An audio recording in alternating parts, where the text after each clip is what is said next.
Haha, pagkatapos magtiis ng 10 taon, nakaahon na rin ako sa wakas. 5 milyong dolyar, makakabili na ako ng malaking villa.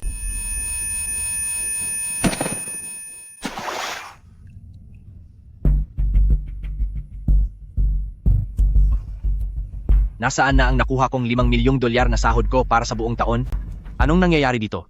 Bakit luma na itong tsinelas at puno ng tagpi ang damit ko?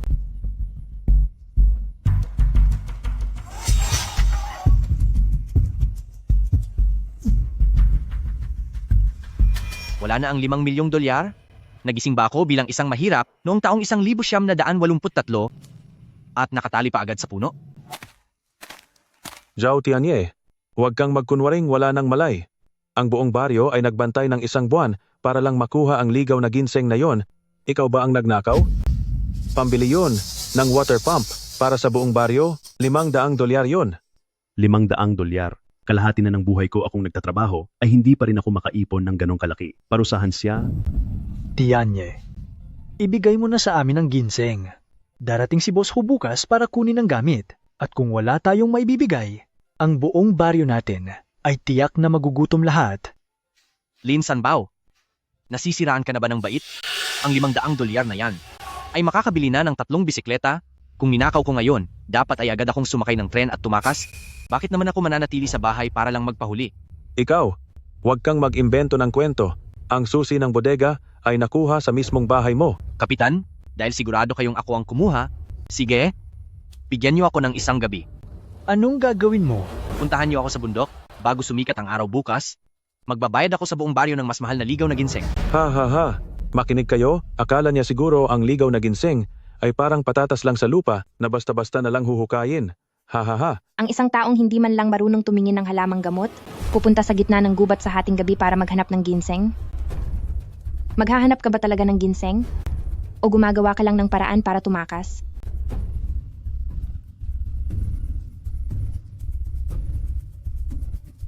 Dahil maalam naman si Dr. Su, bakit hindi mo ako samahan bilang saksi? Sumama ka sa akin sa bundok at bantayan mo ako? At kung wala akong mahukay na ginseng bago mag-umaga, o subukan kong tumakas, hindi nyo na kailangan pang gumamit ng dahas? Kusa akong lalakad papunta sa istasyon ng pulis. Pakawalan siya. Pagsapit ng 6:00 ng umaga sa pagdating ni Boss Ho. Kapag wala kang naibigay na ginseng, ako mismo ang magpaparusa sa'yo.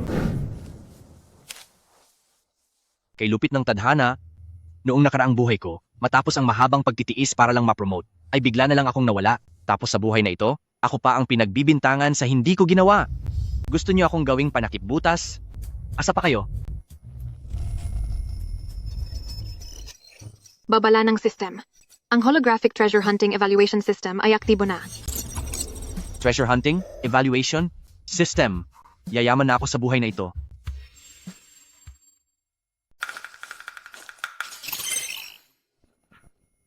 Nakikita mo ba talaga? Dr. Su, nakasunod ka pala talaga ng maigi. Natatakot ka ba na bigla na lang akong lumipad palayo? Una, para siguraduhin na hindi ka tatakas. Pangalawa, para hindi ka makuha ng mga lobo. Tinatamad akong asikasuhin ka kapag nawala ka na. Tagapagmana ka naman ng isang sikat na doktor? Hindi ba pwedeng magsalita ka naman ng maayos kahit sandali? Bilisan mo na dyan at hanapin ang ginseng mo. Huwag mo nang antalahin ang pagtulog ko.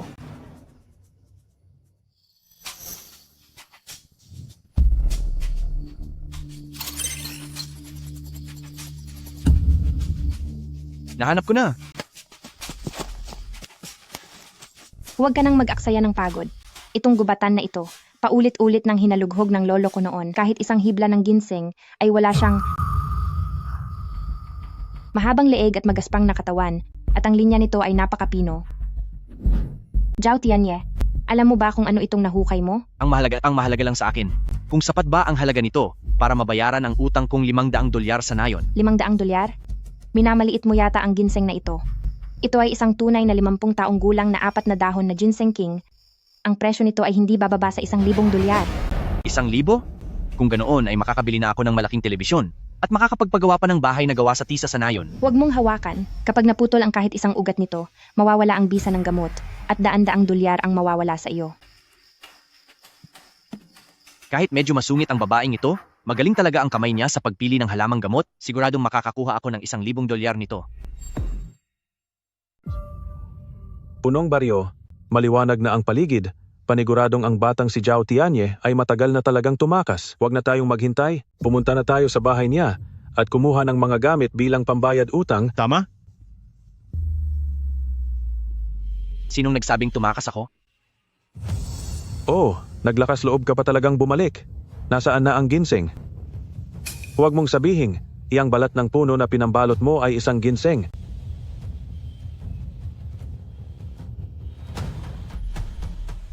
Ang mahabang leeg at mga guhit nito, ito ay isang 50 taong gulang na ginseng. Ito ang hari ng mga ginseng. Kung ikukumpara rito, ang ginseng na nawala sa atin ay hinding-hindi maikukumpara kahit sa maliliit na hibla nito. Imposible. Saan naman siya makakakuha ng ganito kagandang ginseng? Ayos na ang utang ko sa nayon. Lin Sanbao, panahon na para pagbayaran mo ang ginawa mo.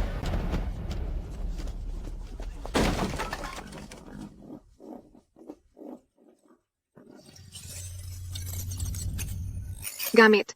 Wild na ginseng. Edad. 10 taon. Punong baryo, itaob niyo ang labangan. Humukay kayo ng kalahating metro sa ilalim. Huwag ninyong pakialaman ang kulungan ng baboy ko. Hukayin nyo! Opo. Nahanap na namin. Punong baryo, tingnan mo. Ito ang ginseng na nawala sa atin. Nakatago ito sa loob ng jacket ng asawa niya. Lin Sanbao, napakasama mo. Igapo siya at dalhin sa istasyon ng pulis. Tianye, malaki ang naitulong mo sa ating nayon. Mabuti na lang, darating mamaya si Boss Hao para bumili. At sigurado na ang mamahaling ginseng na ito ay mabebenta mo sa magandang presyo. Hao Jinhu, hindi ako interesado sa presyo niya. Ako na mismo ang pupunta sa bayan para ibenta ang ginseng na ito. Ikaw mismo ang magbebenta? Tianye, si Boss Hu ay maimpluwensya rito. Kung hindi mo ito ibebenta sa kanya, sino pang tagabayan ang mangangahas na bumili nito? Huwag na po kayong mag-alala. Ang mga gamit ko na si Zhao Tianye ay ibinibenta ko lang sa taong marunong kumilala ng halaga nito.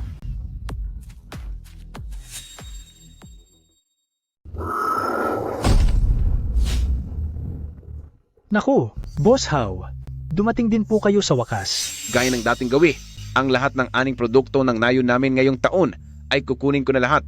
Nabalitaan ko, may maganda raw kayong nakuha. Opo, tama po. Nakahukay si Tianye ng isang 4 na dahong haring ginseng. Pwede na, ayos lang ang laki, pero medyo tuyo na ang mga ugat nito. $500. Kunin mo na to. Isipin mo na lang na nagmamagandang loob si Ho. $500? Boss Hu, binibili mo ang haring ginseng sa presyong iyan? Hindi ka ba natatakot na pagtawanan ka ng mga kasamahan mo? Bata, ano ang sinabi mo? $1,000? Kahit kulang ng isang kusing, hindi mapupunta sa iyo ang ginseng na ito. Tianye, nawawala ka na ba sa sarili mo? Naglakas loob kang magsalita ng ganyan kay Boss Hao. 1,000. Sige. May lakas ka ng loob. Bata, delikado ang pasukin mo sa Baishan County. Ako, si Ho Jinhu. Ito ang masasabi ko ngayon. Simula ngayon, basta sinabi ko, walang sinumang maglalakas loob na bumili ng ginseng na iyan mula sa iyo. Hihintayin kong lumuhod ka at magmakaawa sa akin. Sa oras na iyon, kahit $50 ay hindi ko na kukunin iyan. Boss Hao, huwag kang masyadong kampante. Paano kung may bumili nito bukas?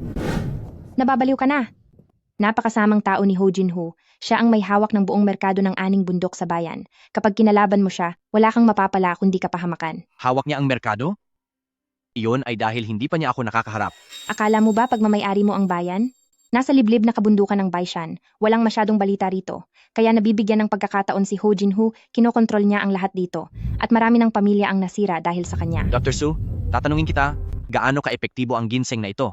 Napakahusay nito. 50 taon na haring ginseng, pinakamataas ang kalidad nito. Lugi ba kung ibebenta ng $500 kay Ho Jinhu? Lugi ng malaki. Tamang-tama kung ganoon. Ang magandang bagay, dapat ibenta sa taong marunong magbayad ng tama. Gusto mo bang makipagpustahan sa akin? Umusta ka na kaya ko itong ibenta sa bayan sa presyong mas mataas kaysa sa $500? Ang bastos na ito. Bakit parang bigla siyang nag-iba?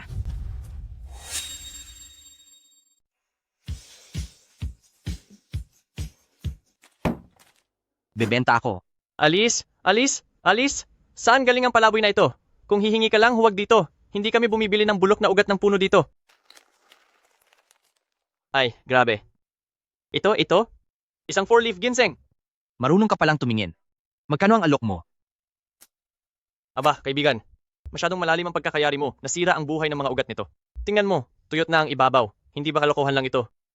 $800 lang ang kaya kong ibigay. Iyon na ang sagad. Nasira ang ugat? Tuyot na ang ibabaw? 53 taon na ang ginseng na ito at hindi pa umaabot sa 10 oras simula noong makuha. Gumamit ako ng pamamaraan mula sa pamilya ng mga eksperto sa medisina, walang nawalang sustansya rito. $800 lang ang ibabayad mo para sa isang 53 taon na dekalidad na ginseng? Sa tingin mo ba isa akong ignoranting galing bundok? Hala ikaw! Bakit ang dami mong alam? Sino ka ba talaga? Ako ang taong magpapayaman sa iyo. $1,000 ang halaga nito.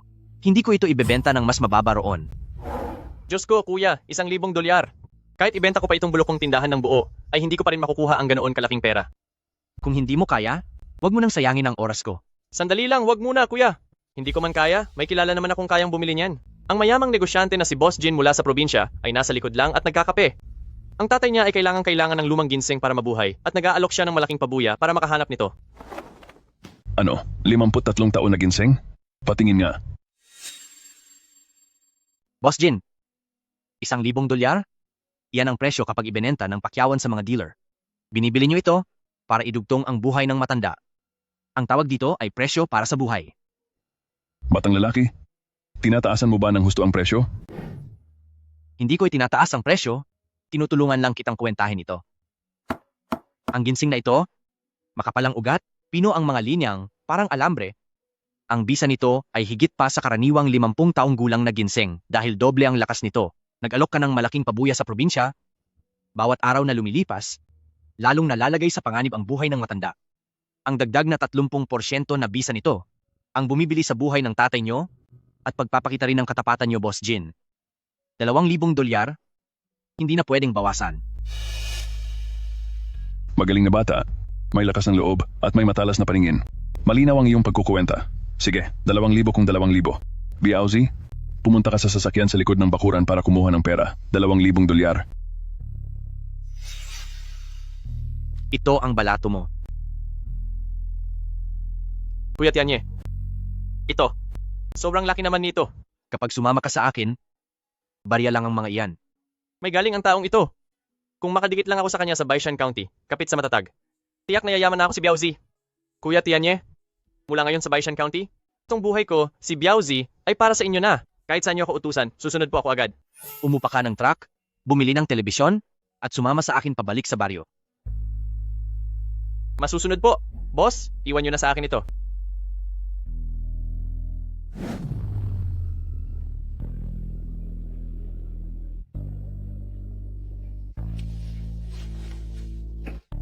Punong baryo, ito ang pambayad para sa utang sa makinang pang-igib, $500. Ang sobra, ipakalat mo sa lahat. Tianye, talaga bang naibenta mo ito sa napakamahal na presyo sa bayan? Ito, katumbas na ito ng kinikita ng buong baryo natin sa loob ng 10 taon. Huwag na kayong tulala riyan. Bilisan nyo na ang paghati-hati sa karne at harina. Itong telebisyon, ibuhat nyo papunta sa kwarto ni boss. Dr. Su, ito ang pasasalamat ko. Saka, formal kitang inaanyayahan na sumali sa akin. Ako ang bahala sa paghahanap ng gamit, ikaw ang bahala sa pagkuha ng mga halamang gamot, at si Biauzi ang bahala sa bentahan. Maghahati tayo ng pantay sa kikitain natin. Sa tingin mo ba ay papayag ako? Dahil kaya kong paluhurin si Hao Jinhu sa harapan mo. Paano mo nalaman? Napakaliit lang ng Baishan County. Noon, para mamonopolya ang mga kalakal sa bundok, binalian ni Ho Jinhu ang lolo mo sa 2 binti at ninakaw sa inyong mga pamilya Su ang pamanang koleksyon ng mga klasikong reseta. Papabayaan mo na lang ba ito ng ganoon na lang? Ano pa ba ang magagawa ko? Siya sa Baishan County ay napakamakapangyarihan. Paano ko siya kakalabanin? Gamitin mo ako. Basta sumali ka sa amin, sinisiguro ko, sa loob lang ng 1 taon, pababagsakin ko si Hao Jinhu hanggang sa mawalan siya ng lahat at luluhod siya sa harap ng lolo mo para humingi ng tawad. Dr. Su, akong si Kuya Tianye ay tumutupad sa salita. Sino mang magtangkang galawin ka, ako na si Biauzi ang magiging una natatapos sa kaniya. Sige. Maniniwala ako sa iyo sa pagkakataong ito. Kuya, Dr. Su, ang ating Iron Triangle ay formal nang nabuo. Kailangan nating gumawa ng malaking hakbang ngayon. Tara, pasok tayo sa bundok. Huwag nyo nang pansinin ang mga ordinaryong buplerum at fangfeng na ito. Kuya, itong mga halamang gamot sa paligid, kahit kumuha lang tayo ng kaunti ay mabebenta ito ng ilang pung dolyar. Bakit hindi tayo kukuha? Mahalaga ang oras natin. Doon lang tayo sa mga dekalidad. Nahanap ko na. Sumunod kayo sa akin. Ito ay isang dekalidad na wild Tianma at mahigit 10 taon na ang tanda ng mga ito. Diyos ko, may Blackling G pa. Isa itong napakabihirang uri ng halamang gamot.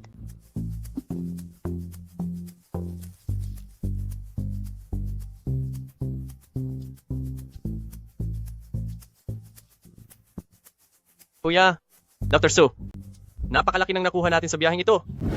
Magkano kaya ang kikitain natin dito? Kung ibebenta agad natin, luging-lugi tayo doon. Tuturuan ko kayo ng isang paraan pagbalik natin, ang makabagong paraan ng pagnenegosyo. Yung pinakamalaki at ang hitsura ay perpekto, ay ilagay nyo sa kaliwa. Ang tawag dito ay espesyal na kalidad. Yung medyo mas mababa naman, ilagay nyo sa gitna. Tinatawag itong first class. Ang mga matitirang sobra ay ilagay sa kanan.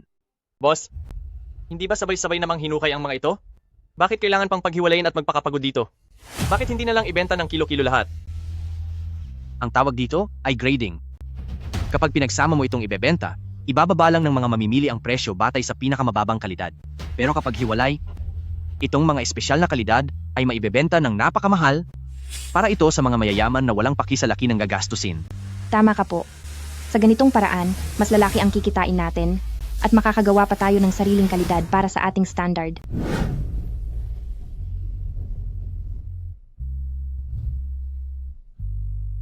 Kuya Biao, ang ganda ng kulay nitong mga tiyan mamo ah. Magkano po ang 1 kilo? Siyempre naman po. Mga gamit ito na mismong si boss ang sumuri at pumili. Fix na po ang presyo. 50 dolyar ang kada kilo. Hindi na po pwedeng tumawad. Sige po. Pabili ng 1 kilo.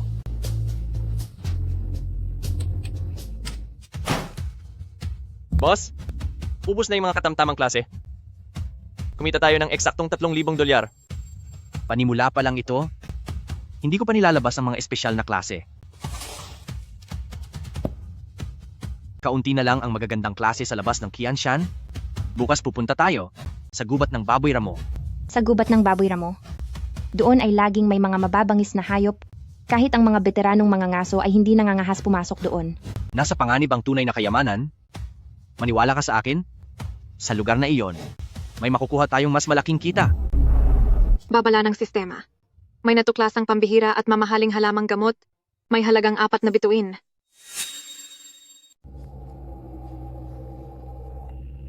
Boss, nakakatakot sa lugar na ito. Kahit huni ng ibon ay wala kang maririnig. Maging handa ka, mag-ingat sa bawat hakbang. Gamit. Espesyal na sachet ng mailap na forest musk. Gulang, napakaluma. Halaga, 4 na bituin. Nahanap ko na, nandito lang sa harap. Diyos ko po, anong amoy ito? Napakapangit! Hukayin mo.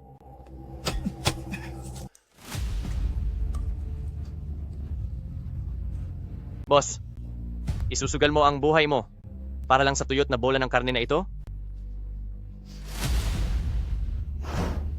Hindi ito ordinaryong bola ng karne. Isa itong espesyal na sachet ng mailap na forest musk. Alam mo ang mga ganito? Tianye. Mas mahal pa ito ng 10 beses kaysa sa ginto. Isa itong pambihirang forest musk. Sabi sa tradisyonal na gamot, kaya nitong buksan ang pakiramdam at pagandahin ang sirkulasyon. Ito ay isang mabisang gamot para sa naghihingalo. Ang ganitong kalaking mailap na musk, isang malaking himala ito. Tara, didiretso tayo sa syudad para hanapin si Boss Jin.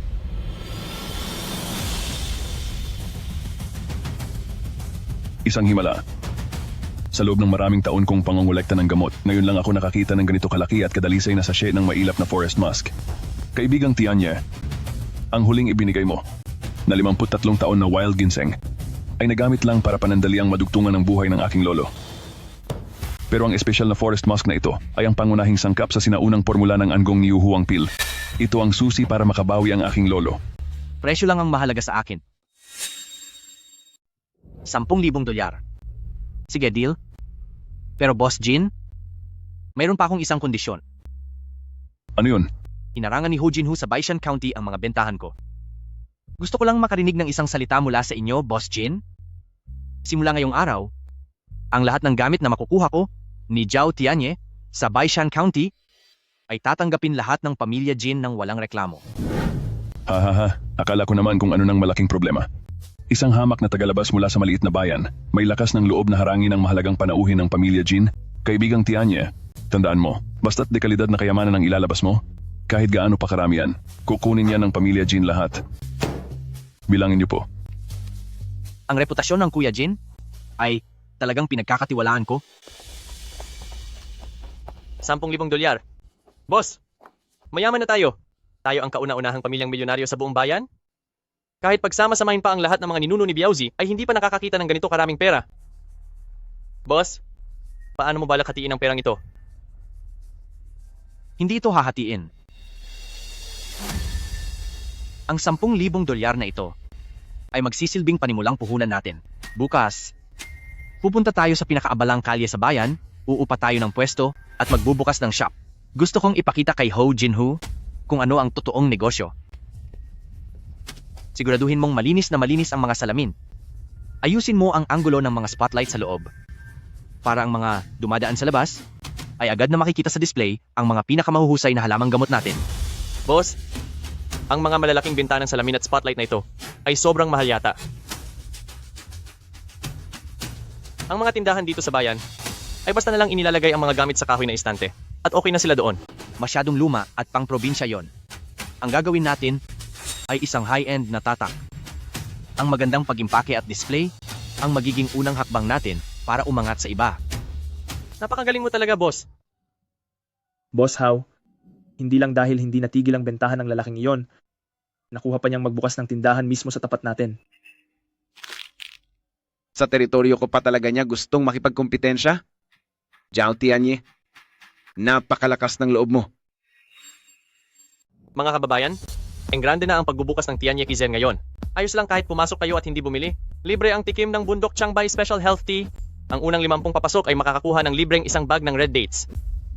Aba, tingnan niyo ang bibinti na to. Hindi, talaga bang libre ang tsa? May kasama pang red dates? Sinong hindi tatanggap niyan kung libre? Sugod na. Boss, parang masisira na ang pintuan natin. Dahil namimigay tayo ng red dates, tsaa, at gumastos pa tayo ng malaki para kumuha ng 4 na matatangkad na babaeng ito. Gaano karaming pera na ba ang nailabas natin dito? Paano darating ang pera kung walang mga tao? Basta't nakalamang sila at nakatapak sa pintong ito, imposibleng hindi sila mahiyang lumabas nang walang dala. Ito ang tinatawag na strategy sa pag-akit ng mga tao. Napakasarap ng tsaa. Iyong tamis na naiiwan. Ining, ano ang sangkap ng tsaang ito? Tinatawag itong huichun soup. Gumamit po kami ng mahigit sa 3 taon na Codonopsis at Astragalus na ginamitan ng aming espesyal na pamamaraan. Ito ay pampalakas ng katawan. Sir, nababaliw na yata ang lalaking iyon. Nag-hire siya ng magagandang babae sa harapan ng tindahan at namimigay pa ng kung ano-ano ng libre.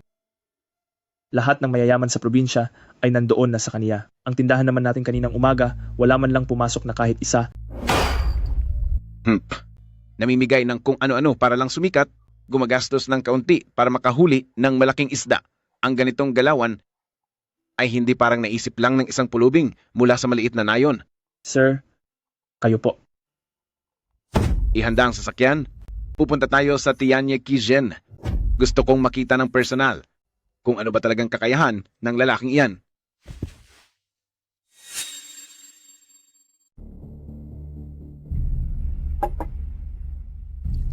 Tianye, kaibigan, napakagaling ng mga tulad mo. Sa loob lang ng isang araw ay nagulo mo ang merkado ng Baishan County. Sobra naman ang puri nyo, Boss How. Naghahanap buhay lang naman ako. Ako si Ho Jin Ho at mahilig ako sa mga taong may talento. Isara mo na ang tindahan mo at gamitin mo ang galing mo sa paghahanap ng kayamanan para magtrabaho sa akin. Bibigyan kita ng 20% ng shares. Mula ngayon, gagawin kitang hari dito sa Baishan County. Ho Jin Ho, sino ka sa tingin mo? Bakit naman susunod sa iyo ang kuya ko?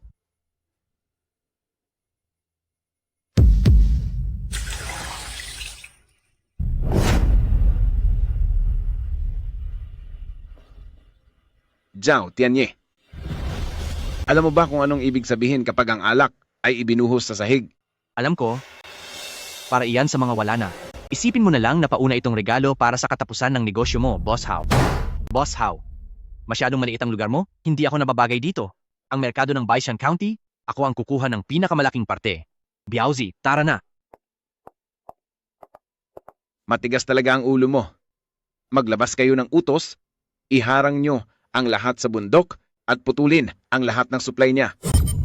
Ipapakita ko sa kanya kung sino ang tunay na makapangyarihan dito sa Baisan County.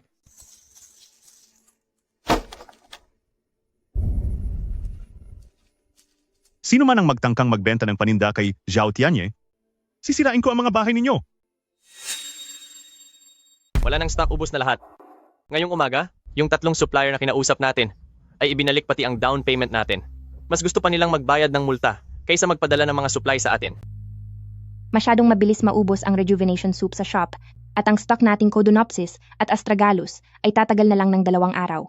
Kung hindi natin maibibigay ang order, yung malalaking customer na nagbayad na ng buo ay magwawala at ang tiwalang kabubuo pa lang natin ay masisira ng tuluyan. Masyadong matindi ang plano ni Hao Jinhu na ubusin ang pondo natin. Isasama ko ang ilang mga kasamahan natin para bawiin ang factory sa bungad ng bundok. Handa akong makipaglaban hanggang dulo para rito. May batas na tayo ngayon. Kung susugod ka roon, yun mismo ang gusto ni Hao Jinhu na mangyari. Gusto niya talagang makulong ka. Ano nang gagawin natin? Hahayaan na lang ba nating magsara ang shop? Kung walang magbibigay ng supply, tayo mismo ang maghahanap. Ngayong gabi, pupunta tayo sa bundok. Magmasid kayong mabuti. Utos ng boss, kahit isang langaw ay hindi dapat makapasok. Babe, sa kasalukuyang area, tapos na ang pag-scan sa labas ng bundok. Walang mga gamit na may mataas na halaga, walang mga gamit na may katamtamang halaga, ubos na ang lahat ng yaman dito. Aalis na tayo. Kuya, hindi pa nga tayo nakakapasok. Halos naubos na nila ang mga pananim dito sa labas ng bundok. Wala na tayong mahahanap na magagandang klase dito. Kung mananatili tayo dito at makikipag-ubusan, mapapahamak lang tayo. Mapapahamak? Ano na ang gagawin natin yan?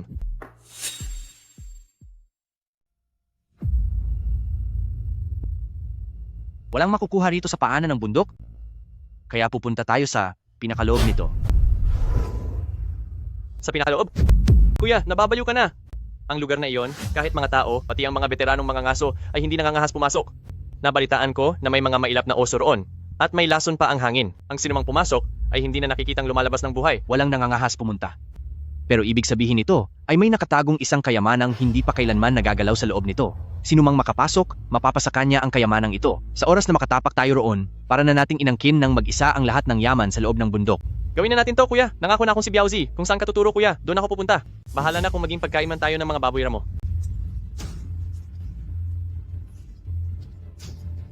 Bumili ka ng sulfur powder, gas mask, at pampalayas ng mga mababangis na hayop.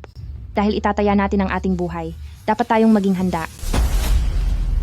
Kompas na pang-militar, matibay na lubid pang-akyat, itak, waterproof na flashlight, ang pinakamatapang na pampalayas ng ahas, at pati na rin ang matibay na pana at mga patibong. Kunin mo na lahat. Boss, sa mga bibilhin nyo, balak nyo yatang pasukin ang masukal na kagubatan. Papayuhan ko lang kayo. Mahigpit ang inspeksyon ngayon at sa loob ng bundok ay maraming mga kriminal na nagtatago roon. Kunin na ang gamit.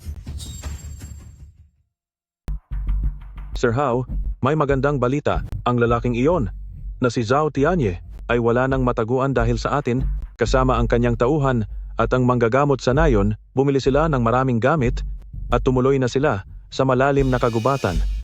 Hahaha! Sa malalim na kagubatan? Akala ko pa naman ay mayroon siyang pambihirang galing. Iyon pala ay isa lang siyang hangal na nagmamadaling mawala. Ang gubat na iyon, maging ang pinakamatapang kong mga tauhan ay hindi nangangahas na pumasok dahil naghahanap siya ng kapahamakan. Hindi na natin kailangang dumumi pa ang ating mga kamay. Sige, sabihan ng mga kasamahan, huwag na siyang harangin. Maghanda na kayo ng mga bulaklak. Paglipas ng ilang araw, pupunta tayo sa lamay ni Boss Zhao.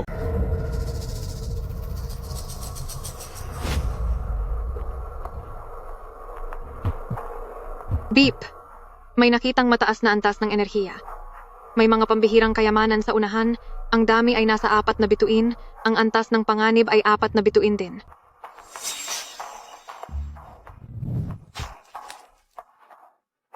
Hao Jinhu? Magpahinga ka na lang muna sa bayan. Pasok sa gubat.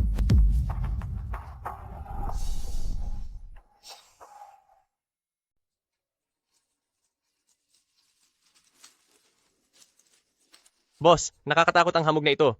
Ang kumpas ay paikot-ikot na at tuluyan na tayong naligaw. Napakataas ng humidity sa hangin at may nakahalong lason dito. Ang filter ng ating mga gas mask ay hindi magtatagal. Kailangang makahanap na tayo ng labasan agad. Beep, nagsisimula na ang holographic scan. Hindi pa alam ang datos ng lupain. Hindi rin madetina ang kahit anong buhay. Datos ng kayamanan. Sa bandang alas 10, 5 metro sa ilalim ng lupa, may nadetektang napakataas na konsentrasyon ng purple light energy source. Sumunod kayo sa akin, sa alas 10 na direksyon. Boss, paano nyo iyan nakita? Maging ang mga puno sa harap natin ay hindi na makita. Magtiwala ka sa akin? Malinaw ang paningin ko. Nariyan na sa unahan, malapit na tayo.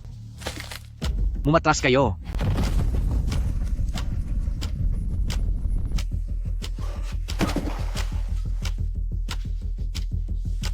Diyos ko po, anong klaseng lugar ba ito? Tianye, patayin mo ang flashlight, bilis. Bakit? Anong problema? Makinig ka.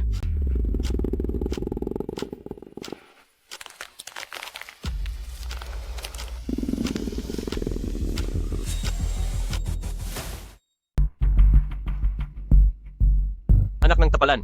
May baboy ramo sa loob ng kuweba na ito. Pumunta kayo sa gitna ng dalawang malaking bato na iyon. Masikip ang pwesto doon. Hindi nila tayo basta-basta masusugod. Gusto niyo saktan ng amo ko? Dumaan muna kayo sa akin. Mga walang hiyang hayop, lalabanan ko kayo ng harapan. Biauzi. Nasaktan ka. Suchinghan, kunin mo ang gamot. Umatras na kayo.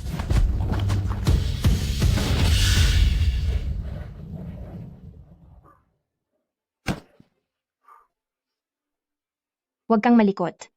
Gagamutin ko ang sugat mo. Maliit na bagay lang ito. Boss, ngayon lang tayo nalagay sa ganitong sitwasyon. Muntik na tayong mapahamak doon.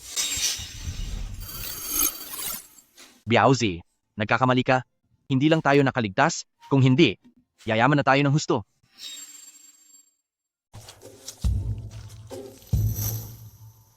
Anong sinasabi mo? Kuya, parang nawawala ka na sa sarili mo. Hindi ba't ito yung mushroom na kinakain lang ng mga baboy? Kahit nga aso hindi ito lalapitan. Kabisado ko ang Compendium of Materia Medica. Ang bagay na ito ay hindi gamot. At hindi rin ito isang mamahaling supplement. Tianye, baka naman nagkakamali ka lang. Mushroom para sa baboy?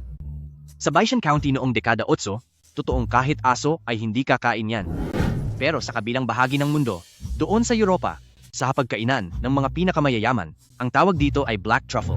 Kahana ito ng caviar at foie gras bilang tatlong pinakamarangyang sangkap sa pagkain at kilala bilang itom na diamante ng kusina. Ang isang piraso nito ay mas mahal pa sa pag-aari ni Hao Jinhu na isang buong bodega ng bulok na mushroom.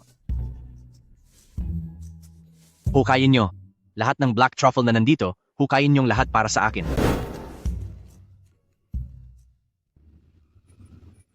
Aba, hindi ba ito ang pumasok sa gubat para magpayaman na si Boss Zhao? Bakit parang pulubig ang bumalik dito? Zhao Tianye, akala ko pa naman ay makakapagdala ka ng malaking kayamanan. Iyon pala, ay 2 sako lang ng putik ang dala mo. Mushroom para sa baboy? Hahaha, Zhao Tianye, sadyang nawawala ka na ba sa sarili mo dahil sa hirap? Pumunta ka pa sa gitna ng gubat para lang makipag-agawan ng pagkain sa mga baboy ramo. Hoy Hao, manahimik ka sa mga pinagsasabi mo. Hao Jinhu, ang makitid mong pag-iisip ay nararapat lang sa putikan kung saan ka gumagapang. Buksan mong mabuti ang mga mata mo. Bukas ng tanghali sa Hongbin Pavilion, ipapakita ko sa iyo kung ano ang ibig sabihin ng tunay na negosyo. Boss Ho, sabi ni Ginoong Pierre, masyadong mababa ang kalidad ng mga produkto nyo rito. Hindi nito maabot ang pamantayan para iluwas sa Europa. Aalis na siya. Eddie, umalis siya. Ang daming arte ng mga dayuhan. Gusto kong makita kung anong pakulo ng Zhao na iyon, kung anong basura ang ipapakain niya sa mga dayuhan. Mr. Pierre, pakiusap, maghintay po kayo sandali. Ang tunay na kayamanan ay kapararating lang. Diyos ko po, napakalinis na puntong London.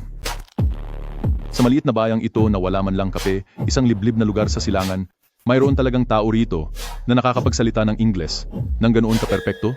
Ikaw, isang hamak na taga-bukid, paano ka nakakapagsalita ng Ingles? Ginoong Pierre, ang wika ay batayang kaalaman lamang at ang susunod kong ipapakita. Ang tunay na magpapahanga sa mga piling tao sa Europa.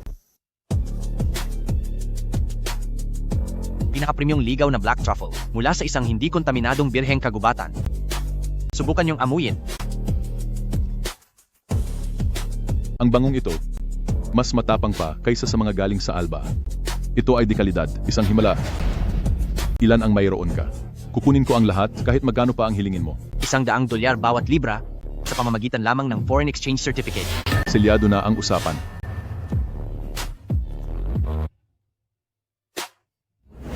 Boss How? Alam mo ba kung ano ito? Ang tumpok ng mga papel na ito sa kamay ko, kayang bilhin ang 10 Hongbin Pavilion mo. Akala mo ba talaga na porket kontrolado mo ang mga bundok sa bayang ito at nababakuran sila, ay magiging hari ka na rito? Haharangin mo ako? Ang liit ng pananaw mo? Wala akong gana sa iyo.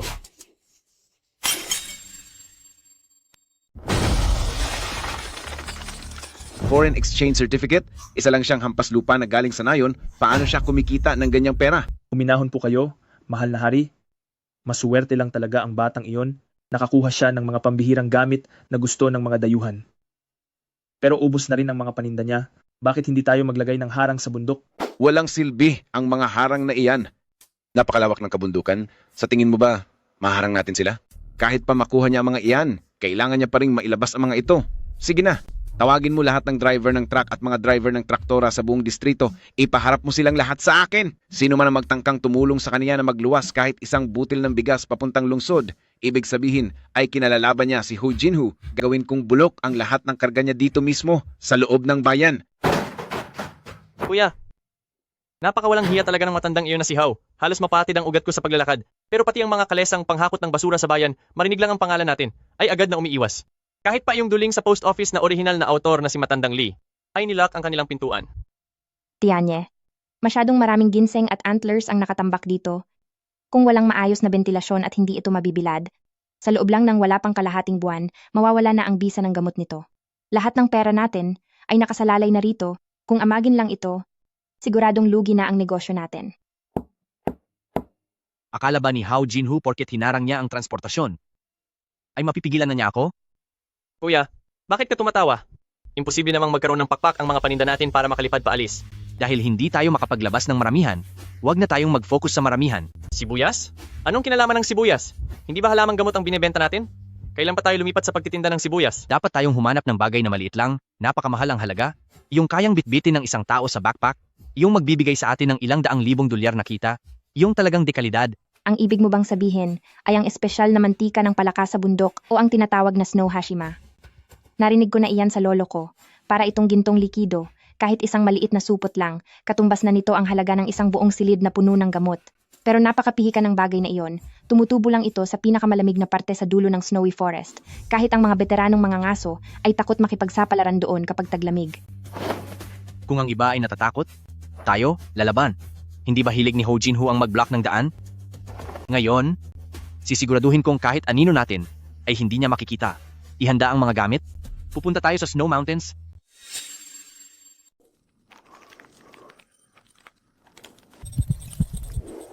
Dito mo durugin. Sige po.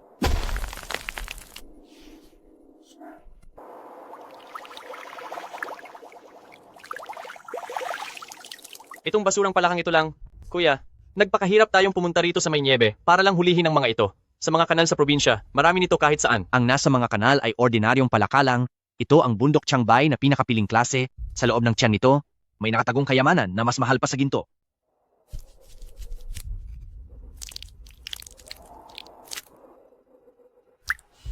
Tianye, ayos na. Ginamit ko ang paraan ng pamilya Su, ang pagkuha ng langis habang buhay pa sila, hindi sila nasasaktan, kaya sa susunod na taon ay maaari pa rin silang magparami. Dr. Su, itong paraan mo ng ligtas na pag-aani, maaaring ipagpalit sa isang bundok ng ginto sa syudad.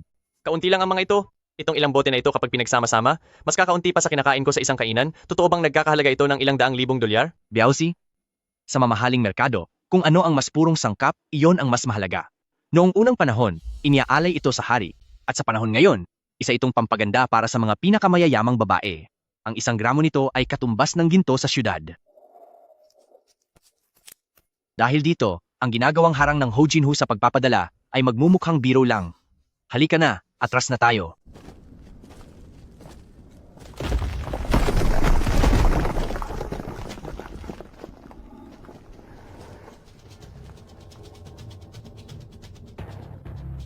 Boss Zhao, pinahintay tayo rito ni Ho Ye. ng napakahabang oras.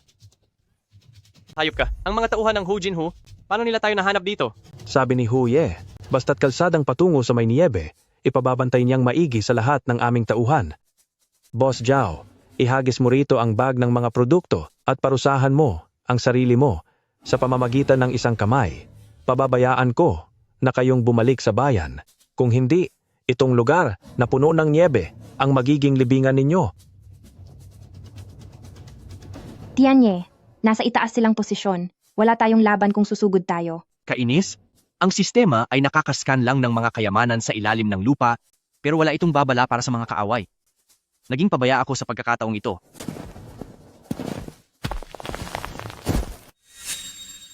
Boss, apak tungtong sa mga balikat ko at umakyat ka, may iiwan ako dito para pigilan ang mga walang hiyang ito. Manahimik ka. Ako si Zhao Tianye, hindi ko iiwan ang mga kapatid ko. Biaozi, tingala ka. Tignan mo sa paligid kung may lupain na pwede nating gamitin. Boss, yan ang Yanwang No. Tignan mo roon, isang bahay ng itim na maasbang sa bundok. Isang kagat lang yan ay kayang pabuwali ng baka. Magaling, Biaozi. Ang husay mo ay sapat ba para tamaan ang tuyong sangang iyon? Masyadong malayo at hindi rin maganda ang direksyon ng hangin. Kailangang may isang taong kukuha sa atensyon nila para dalhin sila sa ilalim niyon. Saka ko lang matatamaan ng sanga. Ako na. Ito ang espesyal kong insenso na pang-akit ng insekto. Kapag nadikit ito sa kanila, ay tiyak na sila ay hahabulin hanggang sa dulo. Hindi pwede, masyadong delikado. Trio tayo. Hindi pwedeng mawala ang kahit isa sa atin. Magtiwala ka sa akin. Nasa kaniya ang mga gamit, pabayaan nyo na ang dalawang lalaking iyan. Hulihin ang babaeng iyan.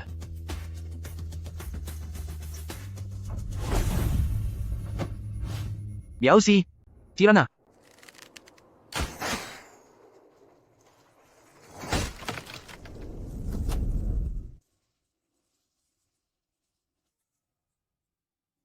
Takbo dali, umalis na tayo.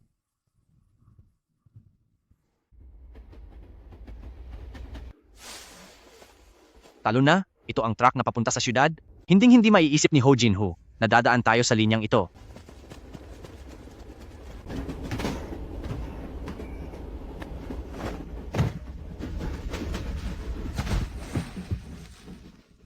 Ha. Mga ginang, ito ang bundok Changbay. Nagmula ito sa itaas ng nagyayelong snowline.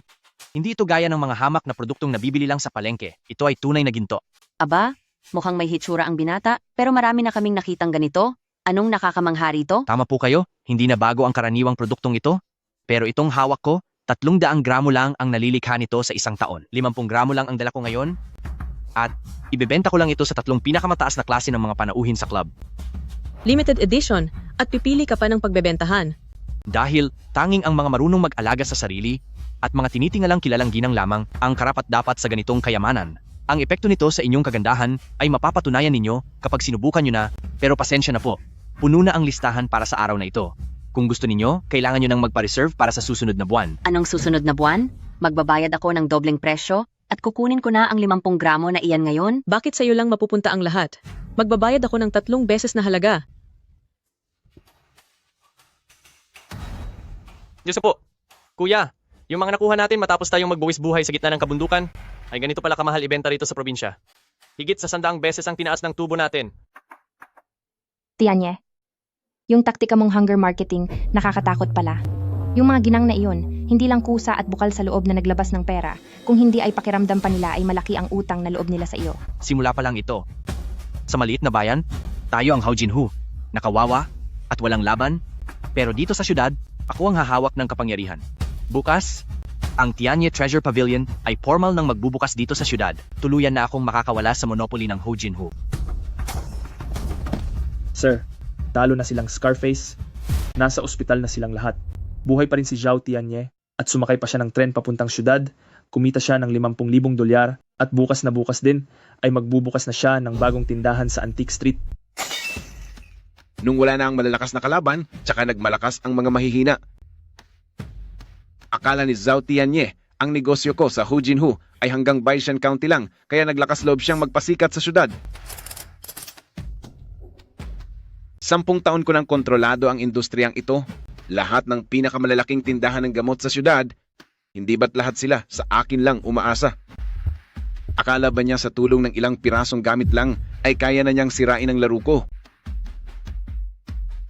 Zhao Tianye, kung ihahambing ka sa akin, masyado ka pang hilaw. Kapagtataka, boss, ang dami mong pinadalang imbitasyon kahapon? Yung mga mayayaman at mga boss, bakit kahit isa sa kanila ay walang dumating? Bilis, tara na. Balita ko ay may ipinakikita ang Lord ngayong 80 taong gulang na napakagandang wild ginseng at may lilaring kabuti na kasinlaki ng palanggana. Ito ay bihirang makikita rito sa ating probinsya sa loob ng 10 taon, samantalang ang maliit at sirang tindahan sa tapat, malamang ay kahit isang ugat ng ginseng ay hindi nila mailabas. Hindi ba ito ang Boss Zhao? Bagong bukas ang tindahan nyo, pero bakit kahit langaw ay walang lumalapit? Kung gusto mong magnegosyo ng mga hiyas dito, kailangan mo ng karanasan at kakayahan. Sapat na marahil ang mga pangkaraniwang langis mo para lokohin ang mga walang alam. Pero kung gusto mo kong labanan, ang Ho Jin Hu, ano namang pambato ang mayroon ka? Pupuntahan ko at paparusahan ng matandang iyan. Huwag kang padalos-dalos. Sinasadya niyang galitin tayo. Kakaibig ang Hao Jinhu sa mga kriminal at maimpluwensya rito sa probinsya. At ang totoo, ang lahat ng itinatampok niya ngayon ay talagang pambihira at dekalidad. Di nga sapat ang stocks natin para matalo siya. Sa wakas ay inilabas na rin ni Hao Jinhu ang mga itinatago niya. Sa harap ng tunay na kasikatan at mga kayamanan, walang saysay ang kahit anong paraan ng marketing. Kung ganoon, ano ang gagawin natin? Kapag hindi tayo nakilala agad sa araw na ito, magiging mahirap na para sa atin ang mamalagi rito sa probinsyang ito. Kung gusto niyang makipagpaligsahan sa mga pambihirang gamot, maghahanap tayo ng iasang bagay na nag-iisa lang sa mundo, yung kayang magpalamlam sa ganda ng lahat ng dekalidad niyang mga gamot. Boss, saan naman tayo makakahanap yan? Sa pinakaliblib na lugar sa bundok, sa nakalalason na latian. Nababaliw ka na ba, Tianye? Ang lugar na iyon ay balot ng nakalalasong hamog, isa iyong mapanganib na lugar. Ang ganoon kapiligrong mga lugar ay madalas na mayroong mga pambihirang medicinal herbs, gaya ng pinakamagandang klase ng wild blood Ganoderma. Blood Ganoderma? Nakasulat ito sa Shenong Ben Kaojing. Tumutubo ang bagay na ito sa mga madidilim na lugar, pero nakatutulong ito sa pagpapalakas ng puso, pagpapakalma ng kaluluwa. Mayroon itong bisa sa pagpapalakas ng katawan. Kilala itong pinakamataas na uri ng panggamot. Eksakto. Basta makuha natin ang blood Ganoderma na iyan at ilagay natin dito sa tindahan, ang exhibition ng gamot ni Ho Jinhu ay magmumukhang walang kwentang biro lang. Maghanda ng gas mask, papasok tayo sa latian. Ang mga fog sa malabyong latiang ito ay sanhi ng mga bulok na mga halaman at hayop sa loob ng libu-libong taon. Kahit isang hinga lang nito ay masusunog at masisira ang baga mo. Itong pangsala na gawa sa halamang gamot ay tatagal lamang ng 2 oras. Boss, ang sabi ng mga matatandang mga ngaso, ang lugar na iyon ay lumalamon ng tao. Isang maling hakbang ay mawawala ka na lang ng walang bakas. Ngayon, tunay na nakataya ang ating mga buhay dito. Nakatutok na ang patalim ni Ho Jinhu sa ating mga leeg, isang maling urong at siguradong tapos na tayo. Ang 2 oras ay sapat na para mahukay ko ang bagay na iyon.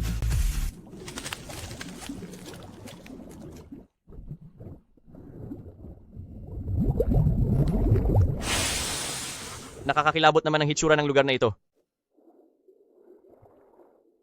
Nasa delikadong lugar na. Sisimulan na ang pag-scan. Dumaloy ang paningin sa itim na putikan. Gitna ng mahihinang puting liwanag.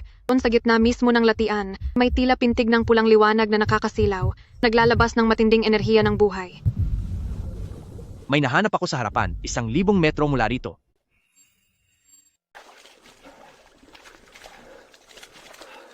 Masyadong mapanganib. Eksaktong 2 metro sa ilalim. Mayroong mataas na konsentrasyon ng mga halamang gamot. Sobrang tindi ng pulang liwanag na tila parang kulay ng pula. Maghukay kayo dito mismo sa ilalim.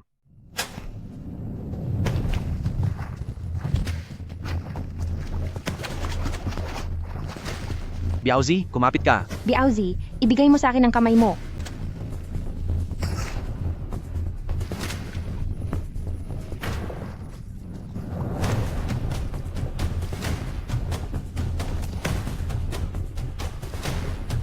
Dr. Su! Babala, mabilis na humihina ang lagay ng iyong kasamahan. Hindi makapagbigay ang sistema ng medikal na solusyon. Walang silbi ang sistema. Ako mismo ang magliligtas sa kanya. Snowlingji, Snowlingji, lumabas ka riyan!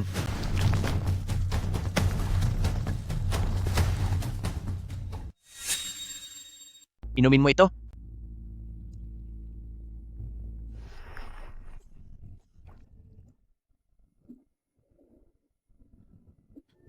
Tianye.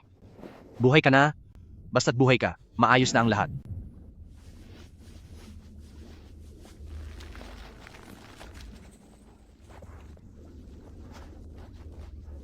Tara na, babalik na tayo sa syudad.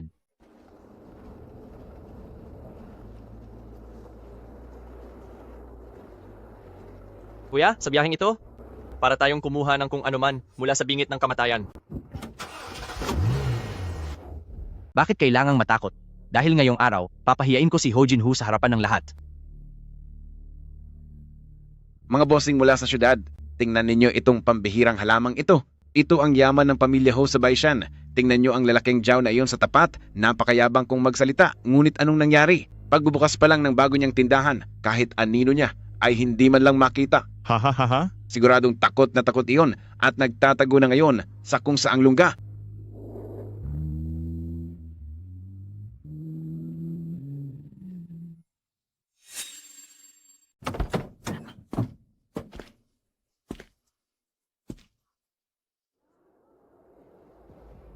Zhao Tianye, sa hitsura mong iyan na mukhang pulubi, napadpad ka ba rito sa siyudad para mamalimos? Ho Jin-Woo, buksan mo ng maigi ang iyong mga mata. Tingnan mong mabuti kung ano ang tunay na pambihirang kayamanan.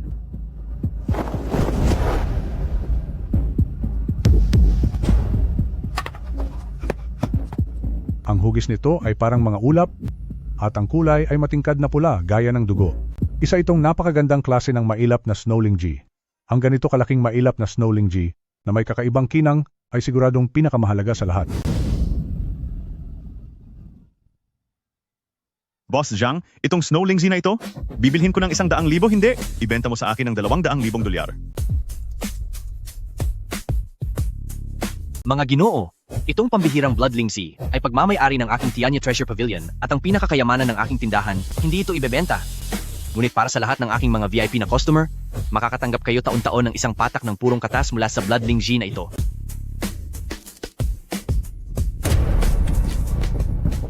Zhao Tianye, isang la ang lahat.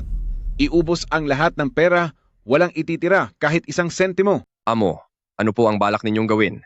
Ito na po ang lahat ng inyong pinakaingat-ingatang kayamanan. Bibilhin ko ang lahat sa Baishan County at ang eksklusibong karapatan sa lahat ng kagubatan sa loob ng 10 taon. Sisiguraduhin ko na sa bundok na iyon, pati langaw ay hindi makakalipad ng palihim. Akala ba ni Zhao Tianye ay makakakuha siya ng ganoon kadali? Puputulin ko ang pinagkukunan niya. Tingnan natin kung paano pa siya mananatili rito sa syudad. Boss Zhao, si Sir Smith, na kinatawan ng US Consortium, ay humahanga po ng husto sa inyong kakayahan. Ang kontratang ito ay nag-aatas sa inyong magbigay sa loob ng 1 buwan ng halagang 500,000 dolyar ng mga dekalidad na halamang gamot. Kapag pumirma na po kayo, doble po ang magiging tubo.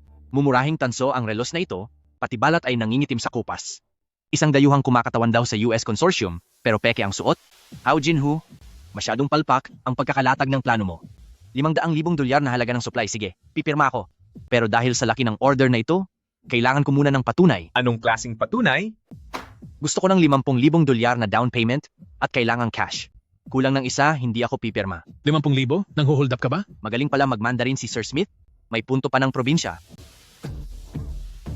Sinasabi ni Sir Smith na gustong-gusto raw po niya ang kulturang Chino, walang problema sa 50,000 down payment. Magpapahatid na siya agad ngayon din po. Boss, alam nyo namang tauhan lang iyon ni Ho Jin-Woo na pinanggap lang nilang iba. At halatang bitag ang kontratang ito. Bakit kayo pumapasok sa gulo? Tianye, may bitag sa loob ng kontrata. Kahit na 1 buwan ang nakalagay, may nakasaad sa mga tuntunin na ang unang batch ng mga produkto ay kailangang maibigay sa loob ng 7 araw. At kapag hindi nagawa, kailangang magbayad ng 500,000 dolyar na multa. Alam ko. Gusto ko lang paniwalain siya na hawak na niya ako. Pipirma ako para maging kampante si Ho Jin-Woo para maipuhunan niya ang lahat ng yaman niya sa bundok na wala ng silbi. Ngayong wala nang kawala si Ho Jin-Woo, ang 50,000 down payment na ito ay gagamitin natin pambili ng mga kagamitang pangmilitar at panggastos natin papunta sa liblib na lugar.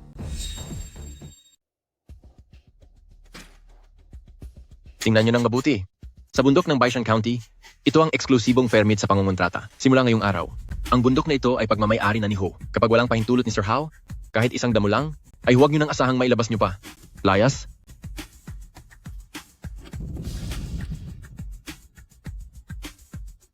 Zhao Tianye? Hindi mo na ilabas ang unang batch ng mga produkto? Ang multa sa kontrata ay 500,000 dolyar. Ipinasara na ng korte ang iyong tindahan?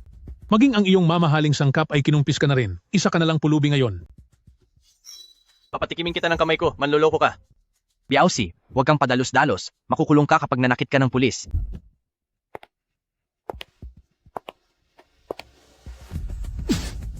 Boss Zhao, ipinasara ko na ang bundok. Wala kang may bibigay ng mga paninda. Nagulat ka ba? Hindi mo inaasahan to. 'Di ba? Lumuhod ka at yumuko sa harapan ko ng 3 beses. Tawagin mo akong Sir Hao. At baka magmalasakit pa ako. Napayagan kang maglinis ng kubeta sa planta ko para pambayad sa utang mo. Sir Hao, maawa po kayo. Bigyan niyo ako ng pagkakataon. Sige na, sumusuko na ako.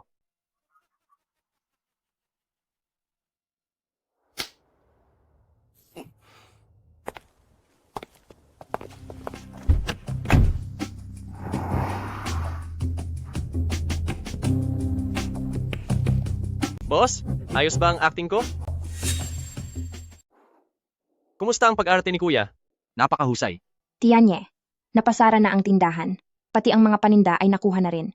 Kahit na maganda ang naging pag-arte natin kanina, ano na ang kakainin natin pagkatapos nito? Dahil sa ginawang iyon ni Hu Jinhu sa atin, lahat ng dadaanan natin dito sa lungsod ay tuluyan na niyang hinarangan. Dr. Su, talaga bang iniisip mo na nanalo si Ho Jinhu? Ito ang paunang bayad na ibinigay ng peking negosyante. Alam mo naman na isa iyong patibong, pero bakit mo pa tinanggap ang perang ito? Dahil kung hindi ko tinanggap ang perang ito, paano maniniwala si Hao Jinhu na wala na akong ibang matatakbuhan? Gumastos si Hao Jinhu ng higit sa $1,000,000 para ayusin ang mga koneksyon, para makuha ang bahaging ito ng bundok hanggang sa labas nito. Pero hindi niya alam na matagal ko na itong nasuri. Ang mga mamahaling gamot sa bundok na ito ay matagal na palang nakuha ng mga mangangaso hanggang sa wala nang natira. Wala siyang nakuha, kundi isang walang kwentang bundok. Kuya, ang ibig mo bang sabihin? Sinadya mong pirmahan ang kontratang iyon para lamang makuha ang loob niya? Oo. Akala niya, gamit ang $500,000 ay kontrolado na niya ang buhay ko, kaya lahat ng yaman niya ay ibinigos na niya sa bundok na wala ng silbi. Ngayon, wala na siyang kawala habang tayo ang may hawak sa pera niya at gagamitin natin ito para makuha ang tunay na kayamanan. Hindi lang pera ang gusto ko. Bubuo ako ng sarili kong negosyo at tuluyang tatapusin ang yaman ni Ho Jinhu sa legal na paraan. Kuya, alam ko talagang may plano ka. Sabihin mo na, saan natin gagamitin ang $50,000 na ito? Saan tayo kukuha ng mga paninda? Paninda? Hindi? Punta tayo sa itim na merkado. Gamitin niyo ang $50,000 na ito para ipagpalit sa pinakamagandang kagamitan, panlaban sa ginaw, at mga gamit para proteksyonan ang ating sarili. Masusunod po. Panahon na para pumasok ang matandang mga ngaso sa bundok. Ito na ang nag-iisang lugar sa buong probinsya, ang lugar na hindi pa nakokontrol ng Ho Jinhu. Ito na lang ang natitira. Sa mapanganib na lugar na walang tao? Tianye, nababaliw ka na. Tinatawag na pinto ng kamatayan ang lugar na iyon. Palaging may matinding bagyo ng snow doon. Kahit ang pinakamagagaling na mga ngaso ng Oroken ay hindi nangangahas na pumasok doon. Ang mga pumupunta doon, halos lahat ay hindi na nakakabalik ng buhay. Chinghan, nakasulat ito sa mga notebook ng lolo mo. Ano ba ang meron doon? Mayroong mga napakahalagang deposito ng jade. At ayon din sa mga sabi-sabi, may gintong kasing laki ng ulo ng tao. Pero mga kwento lang iyon. Hindi sulit na magpakapahamak para lang sa isang sabi-sabi. Pagsakripisyo ang pagpunta roon para sa iba. Pero para sa akin, para lang akong kukuha ng pera sa bangko. Kapag nakapasok na ako sa bundok at nahanap ang lokasyon ng kayamanan, wala nang makakatalo sa akin. Hindi lang malaking ginto, kahit pa ang pinakasagradong kayamanan ang nakabaon doon, kayang-kaya ko itong hukayin. Ang takdang panahon para sa bayad ay may ilang araw na lang na natitira. Kapag nakuha ko ang gintong iyon, hindi lang natin matatapos ang kontrata ni Ho Jinhu, kundi mapapabagsak pa natin siya ng husto nang hindi na siya makabangon pa. Ho Jinhu, akala mo ba kapag pinutol mo ang mga pinagkukunan ko, ay mananalo ka na? Nagsisimula pa lang ang laban na ito. Masyadong matindi si Boss Zhao. Ang mga tindahan sa probinsya at ang sasakyan sa bayan, lahat ay ibinenta ng half price ng walang balikan. Parang wala na siyang pakialam sa buhay. Huwag na tayong magpaligoy-ligoy pa. Nasaan ang mga gamit? Nasa loob na po ang lahat. Ayon po sa iniutos ninyo, lahat ng iyan ay galing pa sa panig ng mga Russian, mga gamit na dekalidad mula sa military factory.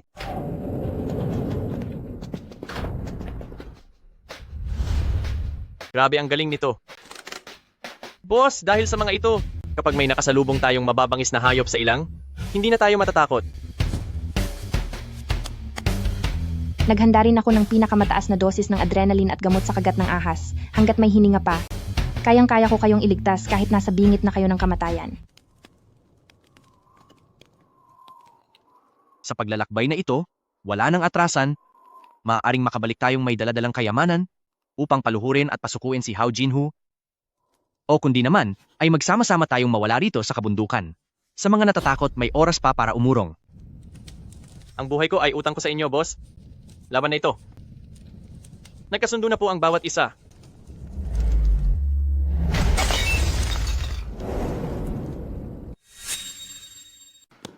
Sir, may masamang balita. Hindi tumakas ang batang si Zhao Tianye. Siya, ipinagbili niya ang lahat ng ari-arian niya, bumili siya ng binagong jeep at mga kagamitan, at tumungo sa direksyon ng Hilagang Kanluran. Sa Hilagang Kanluran, sa lugar na walang tao. Ang hayop na to. Gusto niyang magmina ng ginto para makabawi. Mas pipiliin pa niyang mawala kaysa sumuko sa akin.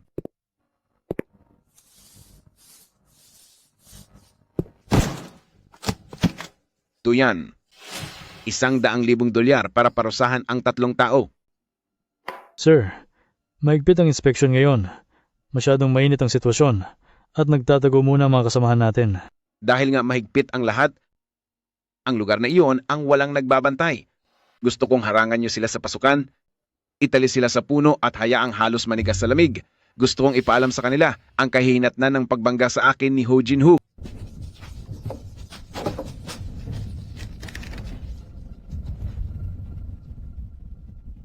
Magmasid kayong mabuti. Malapit na mahulog sa bitag ang biktima natin. Huwag kayong magpapalampas kahit isang langaw.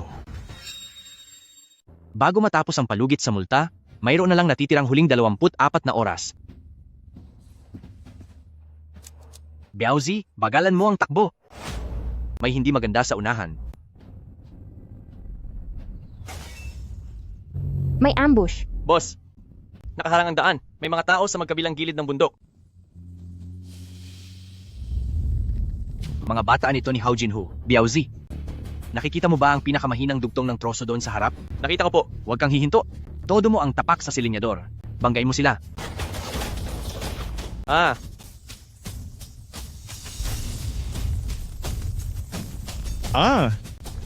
Hibang, mga baliw talaga kayo.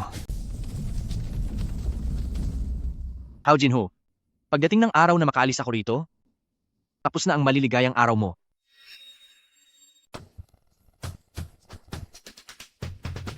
Hindi pwede, masyadong malakas ang bagyo. Puro ingay na lang ang nakikita ko sa system. Wala akong makitang anumang liwanag. Dito ay kahit isang mahalagang damo ay wala. Kuya, masyadong makapalang snow. Kahit ang mga gulong na may pako ay dumudulas na. Para tayong nagpapatakbo ng barko sa putikan. Tianye, may mali sa konsumo ng krudo. Ang krudo na kadalasang umaabot ng 500 kilometro dahil sa matinding harang ng snow sa ilalim ng sasakyan ay halos ubos na ngayon. Biaozi, huwag mo nang isipin ang direksyon. Sumunod ka na lang sa hangin, maghanap ka ng mapagtataguan, bilis.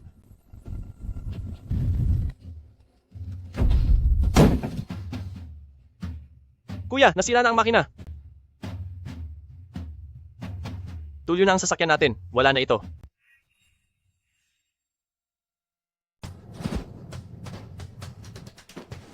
Iwan na ang sasakyan, mawawala lang tayo kapag nanatili tayo rito. Uubusin ng bakal ang init sa katawan natin.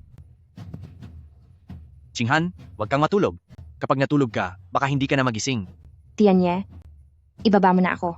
Mabubuhay pa kayong dalawa kung iiwan niyo ako. Ako ang naglabas sa iyo rito, kaya kailangan kitang maibalik ng ligtas at walang gasgas.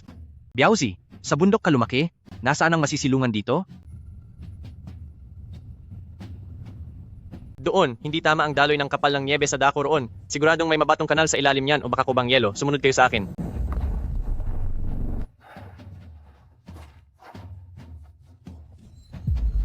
Kuya, huwag kang gagalaw.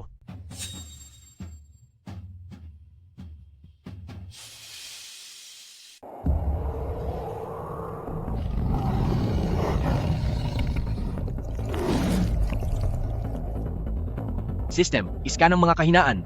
Ang system na ito ay gumagana lamang sa mga bagay at kayamanan. May reaksyon, ngunit sa mga buhay na halimaw ay walang bisa. Ngayon ay kailangang lumaban ng tapatan. Biaozi, may pangkat ng mga lobo. Banatan.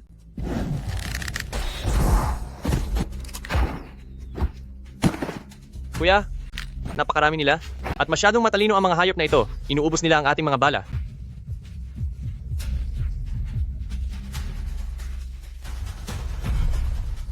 Kuya, wala na tayong mga palaso.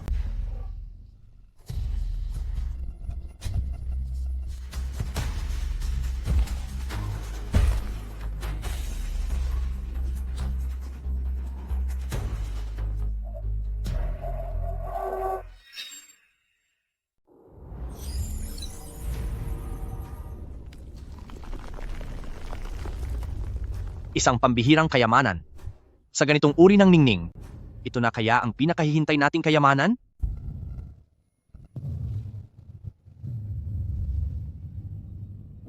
Biauji, may paraan para mabuhay sa ibaba? Susunod ka ba sa akin?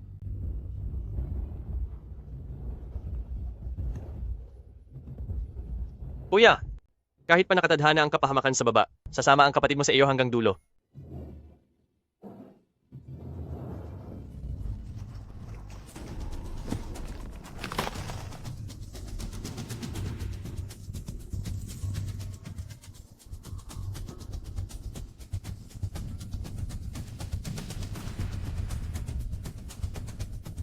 Kuya, protektahan mo si Dr. Su. Ako ang magiging panangga nyo. Kumapit kayo. Hinding-hindi ko hahayaang mapahamak kayo rito. Boss, Dr. Su. Biauzi, magpaningas ka ng apoy. Tigil na yata ang puso niya. Boss, masyadong maliit ang apoy. Tumitigas na ang katawan ni ate. Hindi na siya aabot ng 2 minuto. Ding, nahanap ang pambihirang kayamanan na warm jade ng pulang araw. Nagtataglay ito ng malakas na init mula sa ilalim ng lupa. Kaya nitong pawiin ang matinding lamig. Hiyas na nagbibigay ng init? May pag-asa pa. Boss, nabaliw ka na ba? Wala na si Dr. Su. Bakit mo binabasag ang yelong iyan? Mabukas ka. Mabukas ka.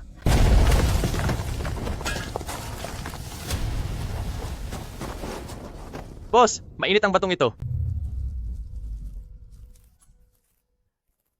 Bumalik na ang malay niya. Ligtas na si ate. Boss, kaya ka pala nagbasag ng yelo kanina ay para hanapin ang mainit na batong ito para iligtas siya? Basta't para sa kaligtasan niya, kahit butasin ko pa ang buong yelong ito, gagawin ko. Tianye. Ito ang nasa mga alamat, ang nag-iisang hiyas na may enerhiya ng init mula sa lupa, ang butil ng warm jade ng pulang araw. Ikaw, saan mo ito nakuha? Kakakuha ko lang sa loob ng yelo. Bakit? Bukod sa pampainit ng katawan, mahal ba ang bagay na ito? Higit pa sa mahal, sa laki nito, at sa kulay na 100 taon nang nawawala. Kapag dinala ito sa subasta sa probinsya, ang simulaing presyo ay $1,000,000. Ay, $1,000,000. Hahaha, Hao Jinhu, gusto mo akong tapusin? Pero hindi lang ako nakaligtas? Babalik ako para bawiin ang lahat sa iyo.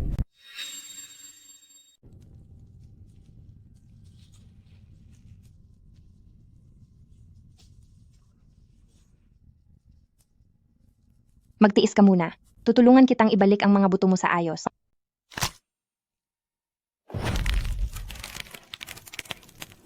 Iba talaga ang galing ni Dr. Su, napakagaling. Hindi ito magiging hadlang sa pagpana ko.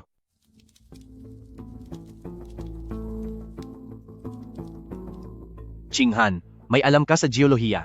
Tingnan mo ang direksyon ng ilalim ng lambak na ito. Hindi ba parang isa itong tuyong ilog?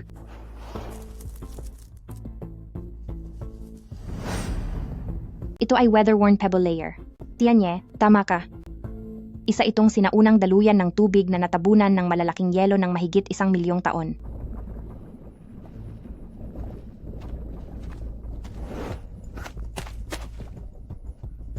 Ito ang kasamang lumot ng lotus ng apoy at niebe, na may kakaibang bisa para sa pagpapagaling ng pasa at paghinto ng dugo.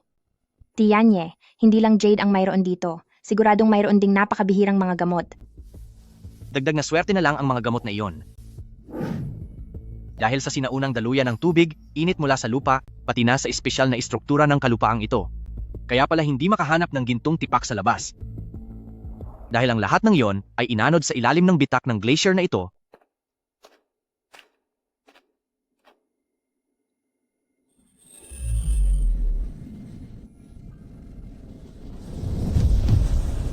Nahanap ko na. Biauzi Chinghan.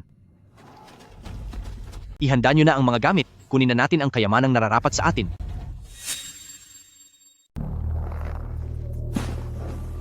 Hindi pa ganap na natutuyo ang dugo.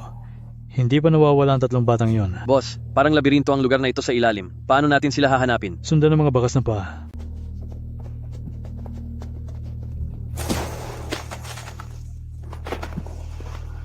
Iyon ang tunog ng 5-shot crossbow. May humahabol sa atin sa baba. Ang mga aso ni Hao Jinhu. Hindi talaga sila tumitigil. Kuya, mauna na kayo. Kabisado ko ang daan dito. Maiiwan ako para gawan sila ng mga bitag.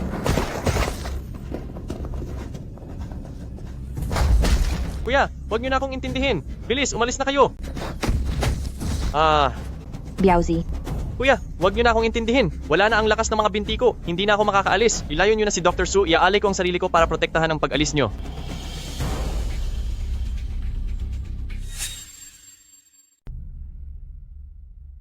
Kalokohan.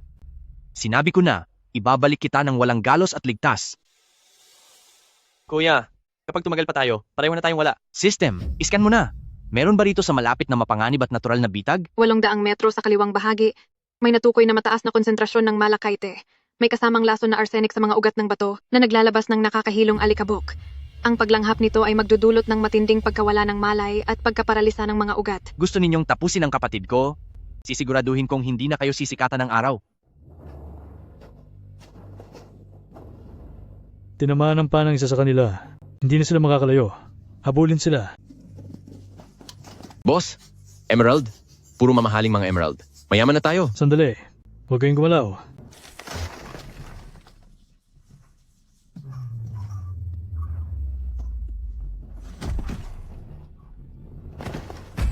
May lason ng usok. Galing ito sa nakalalasong bato. Magsilikas. Bilis. Lumayas na tayo rito.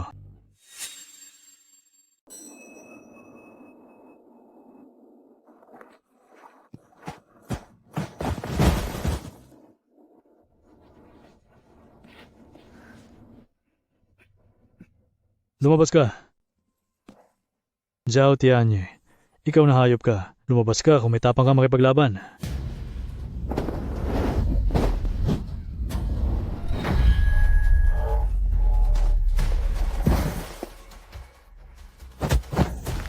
Makipaglaban? Hindi ka karapat-dapat? Wag. Wag mo kong tapusin. Boss Zhao, sumusunod lang ako sa utos kapalit ng pera. Kapalit ng pera? Sige, magsalita ka sa kanya. Sino ang nag-utos sa iyo? Magkano ang binayad sa iyo? Ano ang pinapagawa sa iyo? Kulangin ka lang ng isang salita. Itatapon kita sa loob ng kuweba ng lason para makasama ang iyong mga kasamahan. Si Hao Jinhu may gawa. Binigyan ako ni Hao Jinhu ng 3 gintong bareta para magdala ng mga tao sa masukal na lugar at para saktan kayo.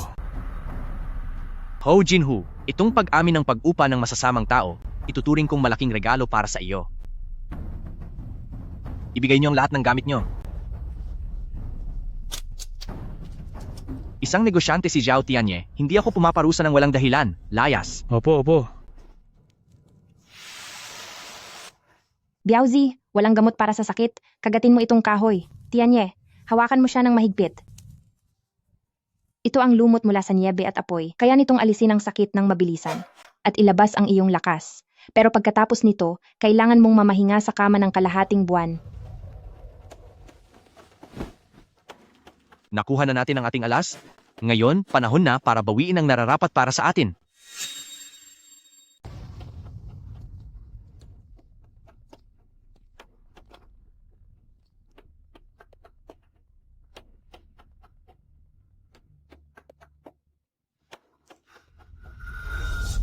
Ding, may pambihirang kayamanan sa anyo ng gintong tipak na mas mababa sa 50 metro ang layo.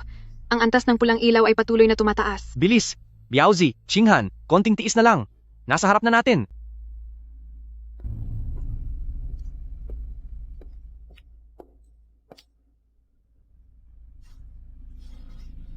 Kuya, ang laki at misteryoso ng lugar na ito, pero wala namang makikita rito. Hindi, nandito lang yon. Ang ganitong antas ng pulang ilaw ay kayang talunin ng lubusan si Hao Jinhu. Isang kayamanan na kayang bumili ng kalahati ng sentro ng negosyo sa probinsya. Isang hakbang na lang ay mapapasa akin na.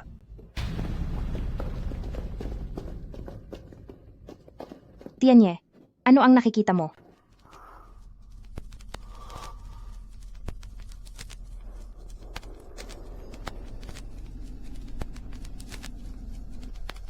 Ito, mukhang isa itong bundok.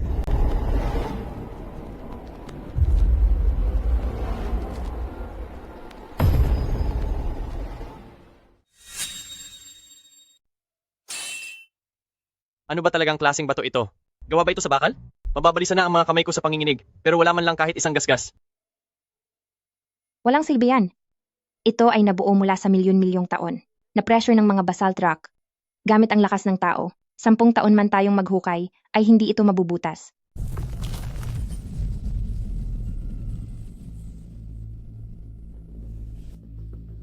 Lagot, binago ng avalanche sa labas ang daloy ng tubig sa ilalim ng lupa.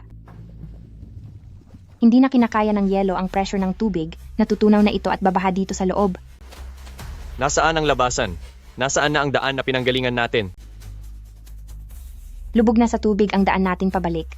Base sa bilis ng pagpasok ng tubig, sa loob ng hindi lalampas sa 30 minuto, mapupuno na ang buong kuweba.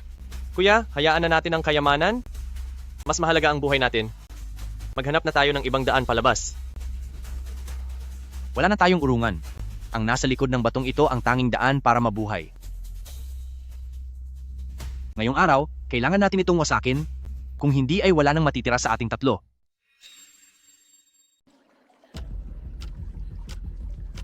Biaozi, kunin mo yung nakuha natin ng mga pasasabog at dinamita mula sa mga kriminal na iyon. Nabalot mo na ba ng maayos sa tarpaulin? Nabalot na po, boss. Pasasabugin mo ang bundok? Pero dahil sa laki ng mga batong ito, ang kaunting pampasabog na ito ay baka pampasira lang sa balat? Siyempre, hindi gagana ang normal na pagsabog. Pero ang lahat ng bagay ay may resonance point at structure stress surface. Beep, natuklasan na ang host ay nahaharap sa matinding hadlang sa lupa. Module para sa pagsusuri ng istruktura ng lupa pansamantalang i-unlocked. Biaozi, isalaksak mo ang lahat ng pampasabog sa siwang na ito at siksikin. Ikiling mo ng 45 degree. Nasalaksak na po, kalahating metro na lang ang natitirang mitsa. Pagkatapos itong sindihan ni Kuya Ye, mayroon lang tayong 5 segundo. Chinghan, magtago ka sa likod ng stalactite at takpan ang mga tainga mo. Takbo.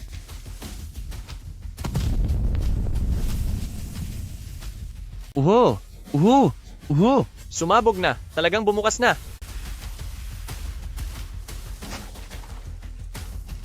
Bilis! Kuya Ye, ito ay ginto.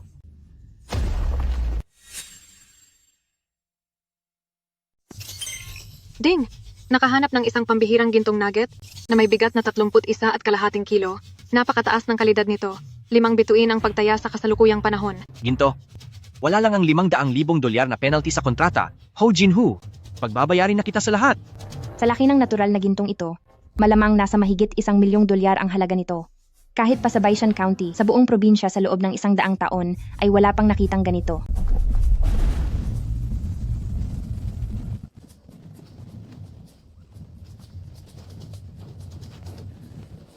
Mapupuno na ang tubig. Umakyat kayo doon sa butas na sumabog, bilis.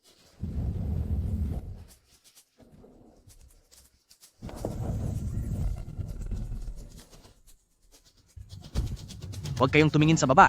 Umakyat kayo doon sa may siwang. Buhay tayo! Ha ha ha! Hindi lang ako nabuhay, nakakuha pa ako ng tila isang bundok ng ginto. Tianye. Nagawa natin. Oo. Oras na para bumalik at tapusin ang lahat.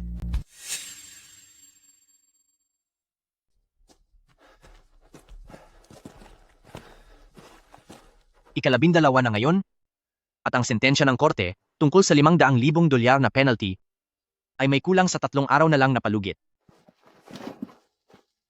Kuya Ye, bumalik na tayo agad sa syudad. Ibagsak natin ang kayamanang ito sa mesa. At tingnan natin kung ano pa ang sasabihin ng walang hiyang Ho Jinhu na yon. Talagang tuturuan ko siya ng leksyon. Huwag.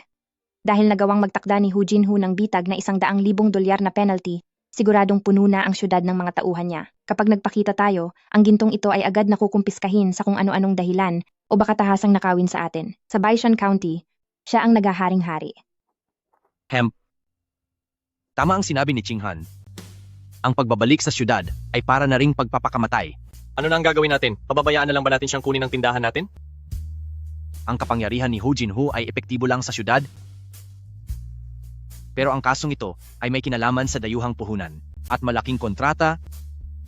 Ang huling paglilitis ay tiyak na gaganapin sa mas mataas na korte ng probinsya. Kung ayaw niya tayong patahimikin sa syudad, edi sirain na lang natin ang lahat ng plano niya. Hindi tayo babalik sa syudad. didiretso tayo sa korte sa probinsya.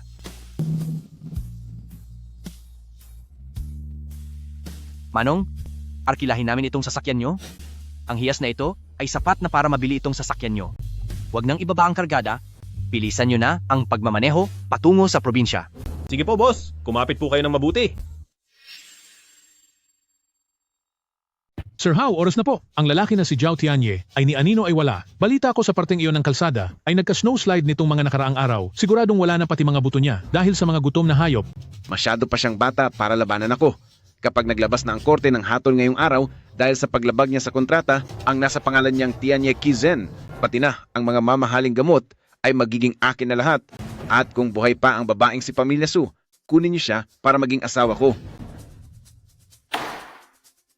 Tungkol sa reklamo ni Ginoong Smith laban sa nasasandal na si Zhao Tianye sa hindi paghahatid sa itinakdang oras ng mga gamot na napagkasunduan sa kontrata na may kahilingang bayad na $500,000 sa pinsala.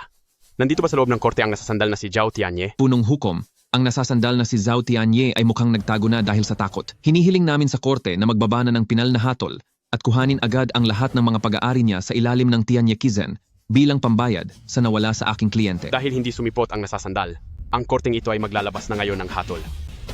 Ang nasasandal na si Zhao Tianye.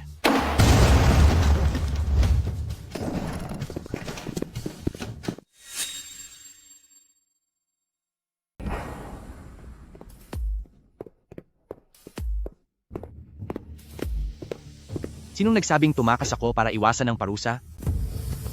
Ikaw? Paano ka pang nabubuhay?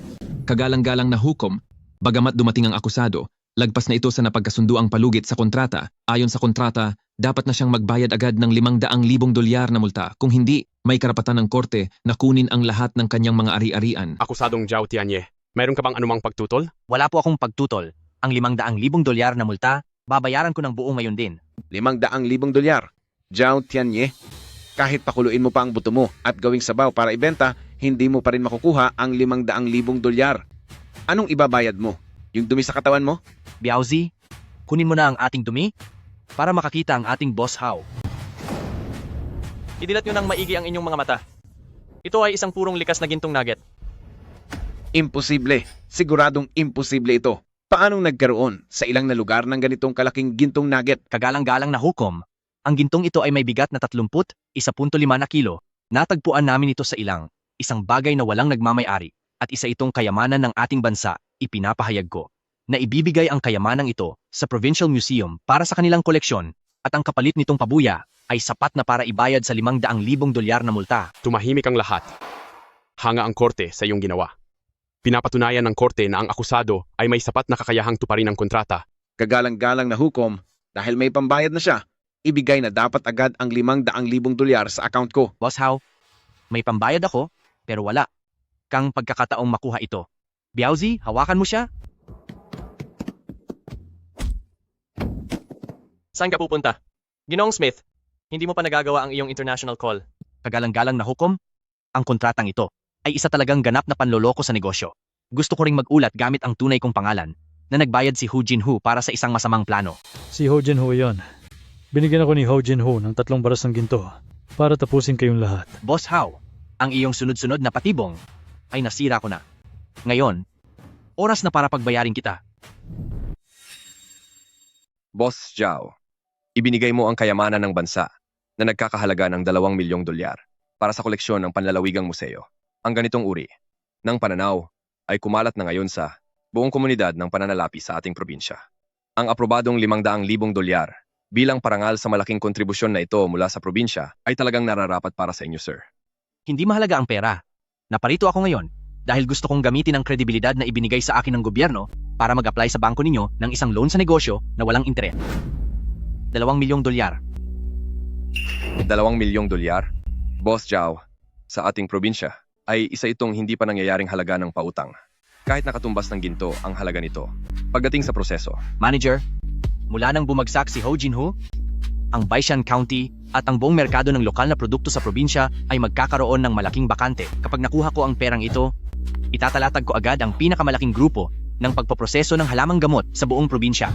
Sa hinaharap, ang lahat ng transaksyon ng grupo at pati na ang pagpapasahod sa mga empleyado ay dadaan lahat sa account ng inyong bangko. Nang ibigay ko ang kayamanan sa bansa, Kapalit nito ay ang tiwala ng buong gobyerno sa akin. Ang loan na ito ay hindi lang para suportahan ang pribadong ekonomiya, kundi para sumunod din sa direksyon ng pag-unlad ng bansa. Alam kong nauunawaan niyo ito.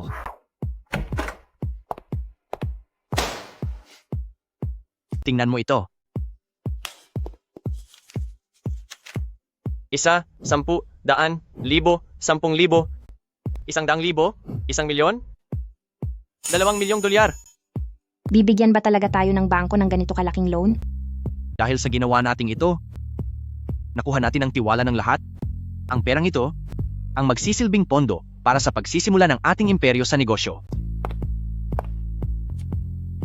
Simula sa araw na ito, opisyal ng kanselado ang Tianye Treasure Pavilion at itatatag natin ang Tianye Group.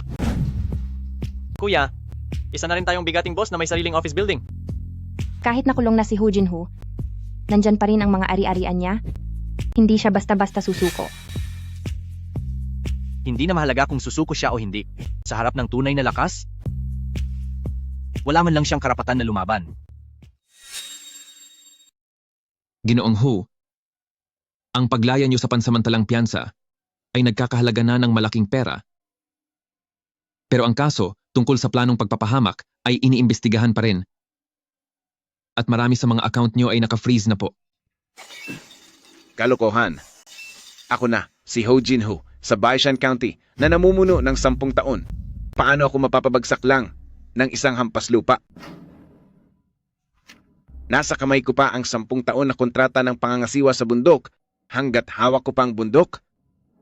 Hindi niya makukuha maski isang mataas na kalidad na halamang gamot. Boss, itinayo ni Zhao Tianye sa syudad ang Tianye Group. Balita ko ay humiram sila ng 2,000,000 dolyar at mukhang seryoso sila sa negosyo po. 2,000,000 dolyar? Mabuti. Kung gusto niyang makipagsabayan sa akin, papatulan ko siya. Oddly, ihanda mo ang 5,000 kilo ng Dangshen at Huangchi at ibigay mo sa lumang presyo. Naku, Kuya Biao, pasensya na talaga. Pero ang mga supply na iyan ay naibenta ko na sa iba. Kanino mo na ibenta? Dadamagdagan ko pa ng 10% ang presyo. 10%? Ang aming boss ay magbabayad ng doble. Bumalik ka at sabihin kay Zhao Tianye na lahat ng ordinaryong gamot sa syudad ay kinuha na ng ating boss.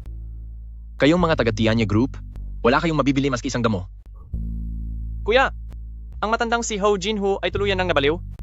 Ubus kaya niyang itinaya ang lahat ng natitirang pera niya. Binibili niya ang lahat ng paninda sa merkado. Ngayon, ang mga ordinaryong halamang gamot sa buong syudad ay dumoble na ang presyo. Hindi na tayo makakuha ng kahit anong materyales. Ang presyong itinakda nila ay makakaapekto sa ating plano. Kung sasabayan natin ang presyo na iyan, magiging mabigat na pasanin ito sa ating gastusin. Kung hindi naman, ang daloy ng ating produksyon ay maaabala rin. Labanan sa presyo? Estilong luma na yan noong 80s pa?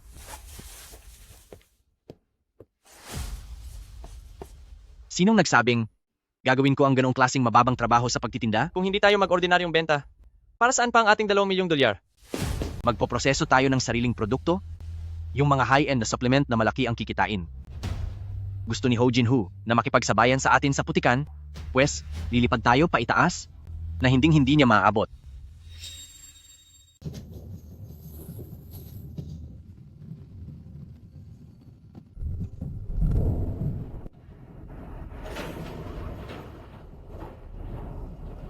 Mag-ingat kayo. Ang mga centrifuge na ito na imported mula sa Germany ay napakaselan, kaya huwag nyo itong hahayaang mabangga o magasgasan. Kuya, gumasta tayo ng mahigit 1,000,000 dolyar para lang pambili sa mga pirasong ito ng bakal? Sigurado ka bang gagana ito? Ang mga ito ay mukhang mas komplikado kaysa sa traktor. Ito ay tinatawag na Modern Industrial Purification Equipment. Dahil dito, hindi na natin kailangan ng mga mabababang klase ng raw materials.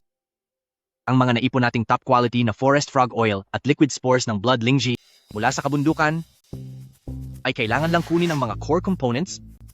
Ang 1 gramo nito ay makakagawa na ng 100 bote ng high-end na health supplements. Tungkol naman sa mga walang kwentang ugat na inimbak ni Ho Jinho, hayaan na lang natin siyang gumawa ng sabaw para sa sarili niya.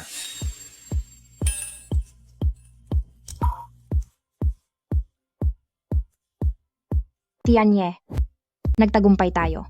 Pinagsama-sama ko ang mga essence ng mga mahahalagang halaman at natural na sangkap gamit ang ating tradisyonal na formula upang makagawa ng isang mahusay na concentrate. Ang bote na ito ng concentrated essence ay bunga ng paulit-ulit na pag-aaral at ito ay isang napakataas na kalidad na produkto. Nagbibigay ito ng banayad na sustansya at pagpapaganda na nagpapasigla ng ating katawan mula sa loob pabalabas. Perpekto. Ito ang magiging sandata natin upang sakupin ang buong merkado sa lalawigan. Napakamalis ang kulay at wala itong anumang dumi. Chinghan, mahusay ang pagkagawa sa kalidad ng batch na ito. Napakahusay talaga ng imported na equipment na ito. Ang mabisang sangkap ng Schweling G at langis ng palaka ay ganap na nakuha. Ang bisa ng gamot kaysa sa tradisyonal na pagpapakulo ay mas mataas ng 10 beses. Boss, mukhang high-end talaga ang bagay na ito. Gaano karami ang ginawa natin sa unang batch? 100,000 bote. 100,000 bote? Boss, hindi kaya masyadong mabilis ang ating mga hakbang? Kung sakaling hindi ito maibenta, ang $2 milyong na utang ay mawawaldas lang lahat. Huwag kang mag-alala. Alam ng kuya mo ang ginagawa ko. Boss, may problema po. Ang planta ni Zhao Tianye ay hindi huminto sa trabaho, puno ng mga makinang dayuhan ang kanyang planta. Nang bumukas na ang produksyon, nakagawa na siya ng 100,000 bote ng produktong pangkalusugan. 100,000 bote? Mukhang minalit ko ang paslit na si Zhao Tianye na iyon. Boss, ano po ang gagawin natin ngayon? Kung sakaling maibenta niya ang 100,000 bote na iyon. Sige, magpadala ka agad ng tao para kausapin ang maliliit at malalaking kooperatiba sa probinsya. Sabihin mo sa kanila, simula sa araw na ito, ang ating mga paninda ay ibababa ang presyo ng 30%. 30%? Boss, hindi po ba malulugi tayo doon? Hindi pera ang kailangan ko, kundi ang pagbagsak niya. Sabihin mo sa mga manager ng kooperatiba kung gusto nila ng murang paninda, dapat silang pumirma sa akin ng eksklusibo. Sino man ang manghas na maglagay ng paninda ni Zhao Tianye sa kanilang tindahan ay makakalaban ko na si Hao Jinhu. Maliwanag po. Gagawin ko na po agad. 100,000 bote. Titingnan ko lang kung paano niya maibebenta ang 100,000 boteng walang kwentang iyon. Kapag hindi na niya mabayaran ang utang sa bangko, mapapaluhod ko siya at iaabot niya sa akin ang kanyang planta. Manager Wang, ito ang ating Tianye Group, ang pinakabago nating high-end na health supplement. Tingnan niyo po ang packaging, pati na ang kalidad nito. Siguradong perpekto itong panregalo. Kuya Biao, hindi sa hindi kita binibigyan ng pagkakataon, pero masyadong mahal ang bagay na ito. Ang mga tao dito sa ating munting bayan, hindi nila iyan kayang bilhin. Manager Wang, pwede po tayong mag-consignment muna, tsaka na tayo magbayaran kapag naibenta na. Wag na. Pumirma na sa amin si Boss Hao ng isang exclusive supply agreement. Mura at sulit ang kaniyang mga lokal na produkto. Ang mga istante namin dito ay puno na. Kuya, napuntahan ko na ang 10 malalaking supply cooperative at department store sa Kapitolyo. Lahat sila ay nasuhulan na ni Hu Jinhu.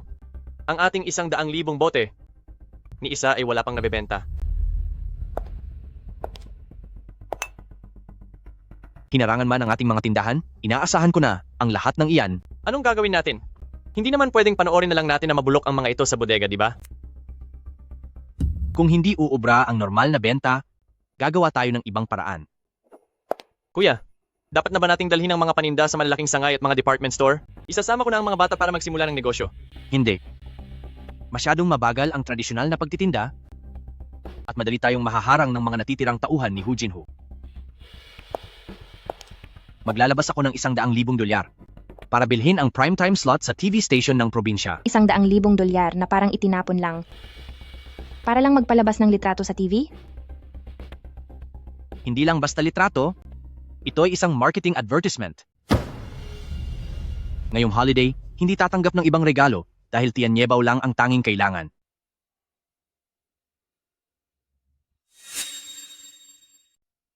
Boss Zhao Tianye, masyadong baduy ang slogan mo. Walang tatanggaping regalo ngayong Pasko. Bukod sa Tianyebaw, walang kahit anong sining dito. Mukhang pambatang tula lang ito. Direktor, hindi sining ang habol ko, kundi ang maalala ito ng mga tao. $100,000. Bibilhin ko ang mga patalastas, bago at pagkatapos ng primetime news sa probinsya at ipapalabas iyon ng isang buwang diretsyo. Boss Zhao Tianye, balita ito sa buong probinsya. Kapag ang ganitong walang kwentang patalastas ay ipinalabas, ay baka kutyain kami ng mga manonood dahil sa kabalastugan. Kung kutyain man kami o hindi, problema ko na iyon. Ang kailangan mo lang malaman, ang $100,000 na ito ay kayang lampasan ang target na kita ng departamento nyo para sa buong taon. Sige, tatanggapin ko ang trabahong ito.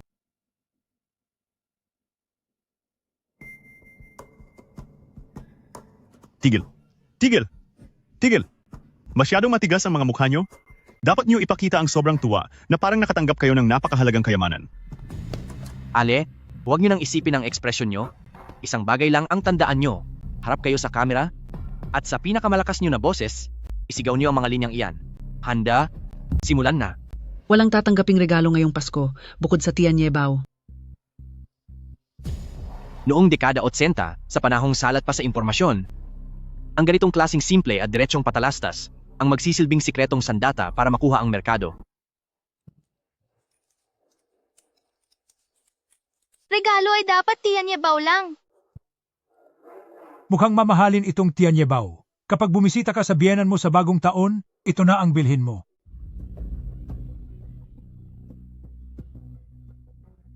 Anong klaseng basurang patalastas ito? Napakasagwa pakinggan. Mukhang wala na talagang maisip ang batang ito.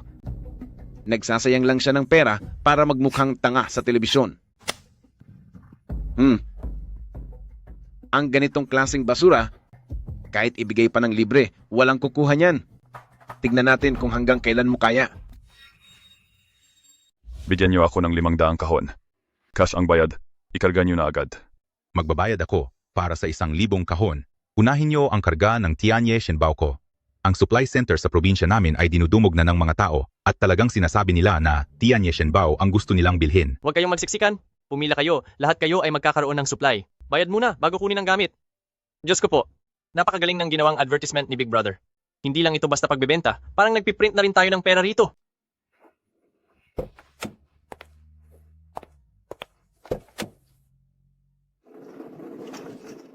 Bilangin nyo, ito ang kinita natin ngayong umaga. Umaabot sa $800,000. Biao, President Biao, sir.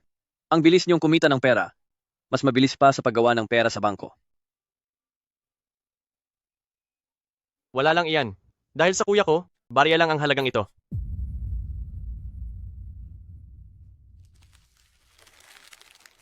Sir Hao, may masamang balita. Ang mga inimbak nating mamahaling gamot noon, hindi na may benta ngayon. Mas pipiliin pa ng mga tindahan na malabag ang kontrata, mailabas lang sa mga display nila ang produktong Tianye Bao. Hindi maaari. Simpleng gamot lang iyon. Bakit naging patok na patok iyon? Sir Hao, lahat ng mga tao sa buong probinsya ay nahumaling na sa advertisement na iyon. Kapag hindi Tianye Bao ang iniregalo mo, pakiramdam nila ay wala silang dangal. Ang pondo natin para sa negosyo ay tuluyan nang naubos. Darating na bukas ang mga taga-bangko para ipasara at bawiin ang tindahan natin. Zhao Tianye, gusto mo ba akong mawala na? Sige, sabay tayong bumagsak.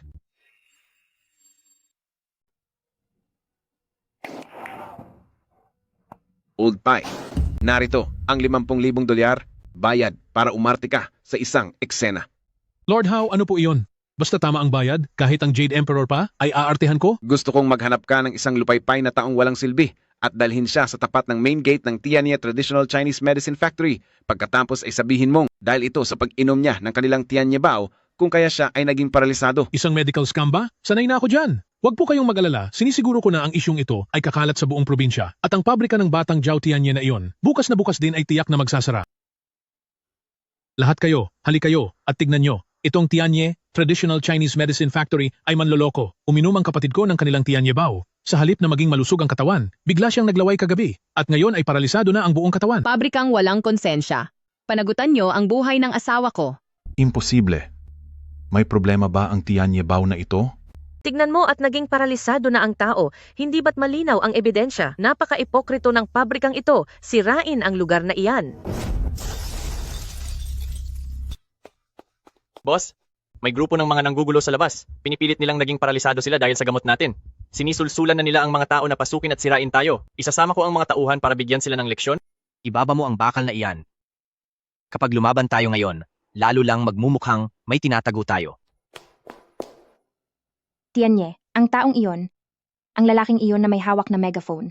Siya ang 10 taon na ang nakakalipas ay tumanggap ng pera mula kay Hao Jinhu upang palihim na palitan ang mga halamang gamot ng lolo ko, ang walang hiyang iyon. Kaya naman pala ay dati nang magkakilala. Halika, bababa tayo para harapin siya. Ngayong araw, pagbabayarin natin siya sa lahat ng kanyang ginawa. Mga kababayan, tignan nyo itong kaawa-awa kong kapatid. Uminom siya ng Tianyebaw, kaya siya naging ganyan kapangit. Masamang boss na si Zhao Tianye. Kumikita ka ng ganyang pera, hindi ka ba natatakot na maparusahan ng langit? Sirain ang mapanganib na pabrikang ito. Tama, ilalabas natin si Zhao Tianye. Pagbayarin natin siya.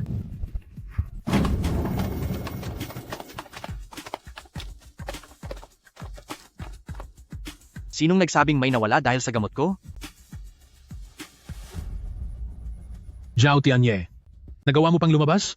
Ang kapatid ko ay nakahiga lang dito, kumpleto ang ebidensya at testigo at gusto mo pang tumanggi? Oldby, kahit ano pang gawin mo, hinding-hindi kita makakalimutan. Ikaw ang batang babae na mula sa pamilya Su? 10 taon na ang nakakalipas, tinanggap mo ang pera ni Hao Jinhu para palihim na palitan ang gamot na binigay ng lolo ko sa mga pasyente. Dahil sa iyo ang lolo ko ay napagbintangang peking doktor at nabalian pa ng mga binti. Ikaw, anong kalokohan ang sinasabi mo? Hindi ko man lang kilala ang lolo mo. Mga kasama, huwag kayong makinig sa paglihis niya sa usapan, sinusubukan niya lang pagtakpan ang katotohanang nakakasama ang Tianyebaw. Ang kapatid ko ay paralisado na ngayon, ni hindi na siya makapagsalita. Nakikita naman nating lahat iyon. Chinghan, dahil sabi niya ay paralisado ang tao, doktor ka naman, suriin mo nga siya. Sige. Gagawin ko ito ngayon sa harap ng lahat ng mga tao dito. Titignan natin kung ang kapatid mong iyan ay totoong paralisado o nagpapanggap lang.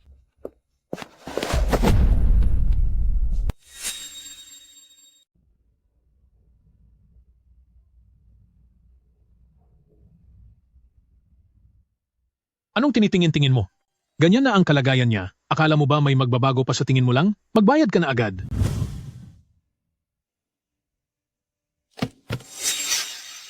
Sa tradisyonal na panggagamot, tinitingnan namin ang pulso at anyo. Maayos ang pulso ng pasyenteng ito. Malakas ang daloy ng kanyang enerhiya. Wala siyang kahit anong bakas ng lason o palatandaan na paralisado siya. Ang bula sa bibig niya ay dahil lang sa pagmuya ng sabon.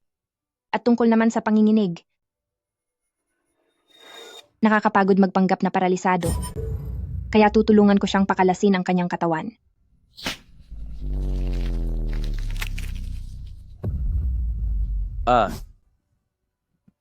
Napakasakit.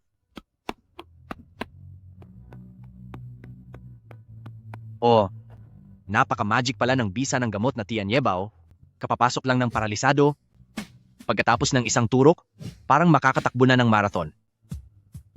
Mga manloloko, ang mga walang hiyang ito ay nandito lang para manguha ng pera. Muntik na nila tayong magamit sa masamang balak, parusahan ang mga manlulokong ito.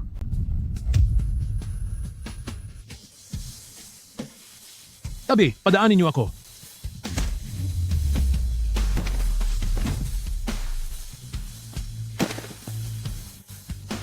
Susubukan mo pang tumakas. Magsalita ka. Sino ang nag-utos sa inyo? Kapag hindi kayo nagsabi ng totoo ngayon, paniguradong pagbabayarin ko kayo. Huwag, sasabihin ko na. Si Hao Jinhu ang nagbigay sa akin ng 50,000 dolyar para kumuha ng taong magkukunwaring lumpo para sirain ang pangalan ng Tianye Traditional Chinese Medicine Factory. Si Hao Jinhu, iyong nagtitinda ng mga lokal na produkto sa Boss Hao, masyadong masama naman ang ginawa niya. Malinaw na ang mga nangyari ngayon. Pero paano noong 10 taon na ang nakakalipas? 10 taon na ang nakakalipas. Magsalita ka. Sasabihin ko na, nagustuhan niya ang kasikatan ng klinika ng pamilya Su, kaya gusto niyang pilitin si Lolong Su na ibigay ang sikretong reseta ng kanilang pamilya. Pinagutos niya akong palihim na pumasok sa klinika para palitan ang inireseta ni Lolong Su sa pasyente. Pinalitan ko ang herbs ng nakalalasong damo. Kinalaunan, nagkaproblema ang pasyente, kaya nagdala si Hao Jinhu ng mga tao para sirain ang klinika at parusahan si Lolong Su hanggang sa mawalan ito ng lakad. Hayop siya, wala siyang puso. Kilala si Lolong Su noon bilang mabuting tao sa ating probinsya. Lolo, narinig niyo po ba iyon? Sa wakas, nalinis na rin ang pangalan nyo. Nakatanggap kami ng report mula sa mga mamamayan na may nagkakagulo rito. Sino ang pasimuno nito? Sir, sa pulisya po. Ako ang tumawag sa inyo. Ang taong ito ay sangkot sa pangingikil, panggugulo, at inamin din niya sa harap ng lahat ang kasong pananakit noong 10 taon na ang nakalilipas.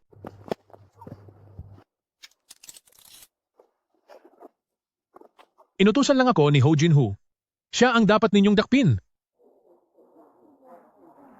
Chinghan, sigurado na ang mga ebidensya laban kay Ho Jin-Ho, hindi na siya makakatakas.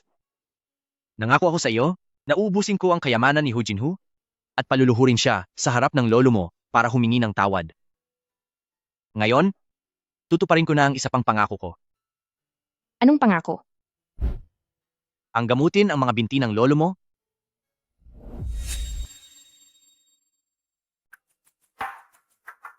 Sampung taon na. At ang kalinisan ng pangalan ng Pamilya Su ay napatunayan na rin sa wakas. Elder Su, marami po kayong pinagdaanan. Sa susunod na magpatingin kami, sa inyo pa rin kaming Pamilya Su magtitiwala. Grandpa Su, naisabit na ang karatula.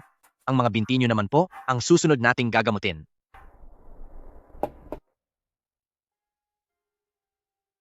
Napakalakas ng bisa ng blood Lingzi, kaya kailangang haluan ng mga banayad na sangkap para maibalanse ito.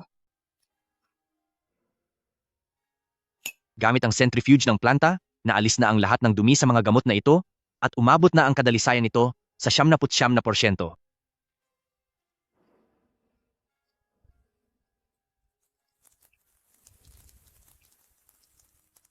Lolo, napakatapang ng bisa ng pamahid na ito, kaya nitong mapabilis ang sirkulasyon at paghilom ng buto para mabuksan ang mga baradong ugat.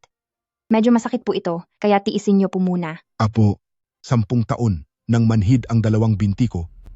Kaya kung makaramdam man ako ng sakit, ay magandang senyales iyon. Sige, simulan na. Boss, tatalab kaya ang pamahid na iyan? 10 taon nang pilay ang mga butong iyan. Kung hindi pa ito gagaling dito, ay wala na talagang makakapagpagaling pa niyan sa mundo.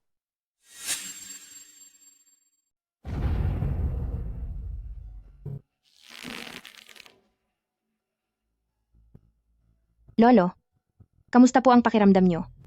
Mainit. Napakainit. Parang may apoy na sumusunog sa loob ng mga buto ko.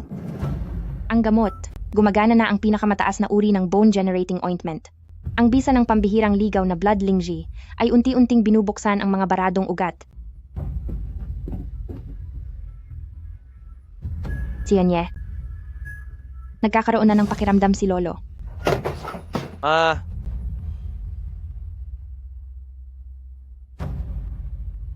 Diyos ko po. Gumagalaw ang paa. Basta't magpatuloy lang sa therapy, sigurado makakatayo na siya muli. Tianye, ikaw ang malaking tagapagligtas ng aming Pamilya Su. Grandpa Su, masyado po kayong mapagkumbaba. Si King Han ay kasosyo ko at higit sa lahat ay aking kasama sa laban. Tungkulin ko lang po na gawin ito. Tianye, salamat sa iyo. Salamat para saan? Salamat ba dahil tinulungan kitang makapaghanti? O dahil pinagaling ko ang lolo mo? Salamat. Dahil dumating ka sa buhay ko. Tapos na ang panahon ng Ho Jin-Ho?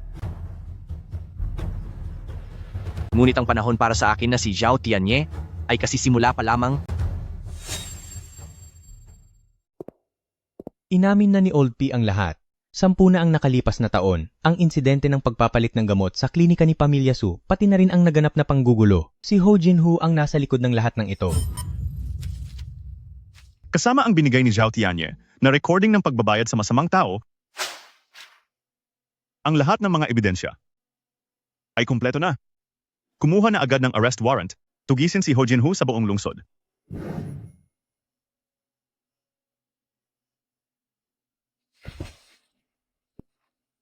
Tapos na ang lahat.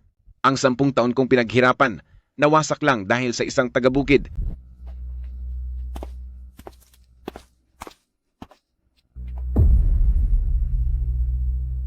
Zhao Tianye, sa tingin mo ba nanalo ka na?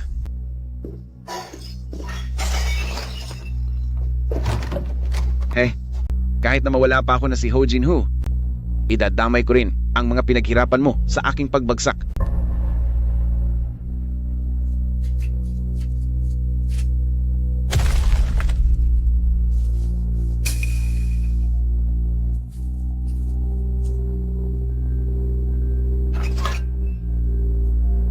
Sa 100,000 bote ng Tianyebaw. Ngayong araw na ito, lalagyan ko iyan ng matinding regalo.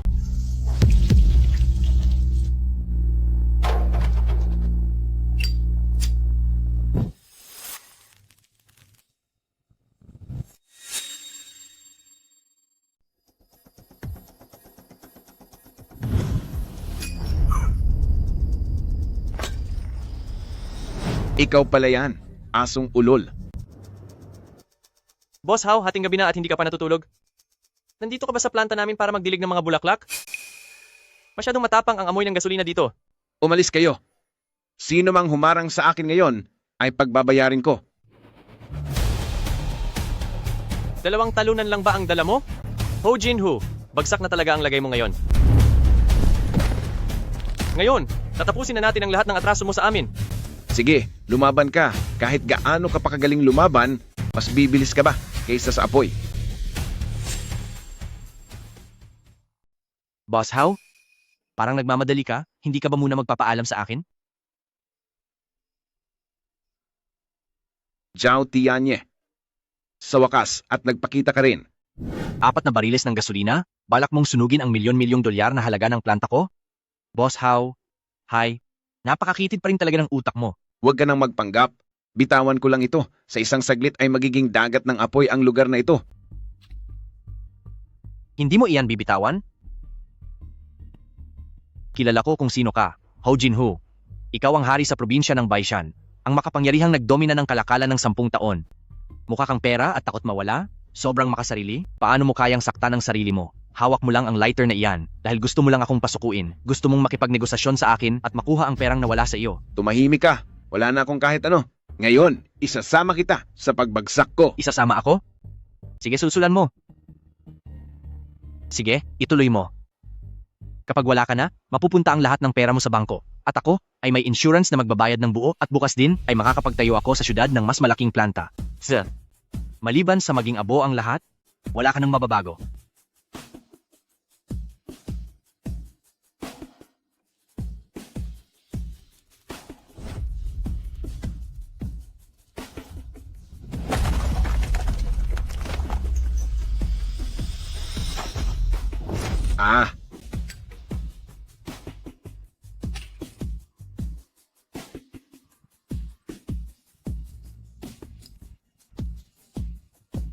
Ano?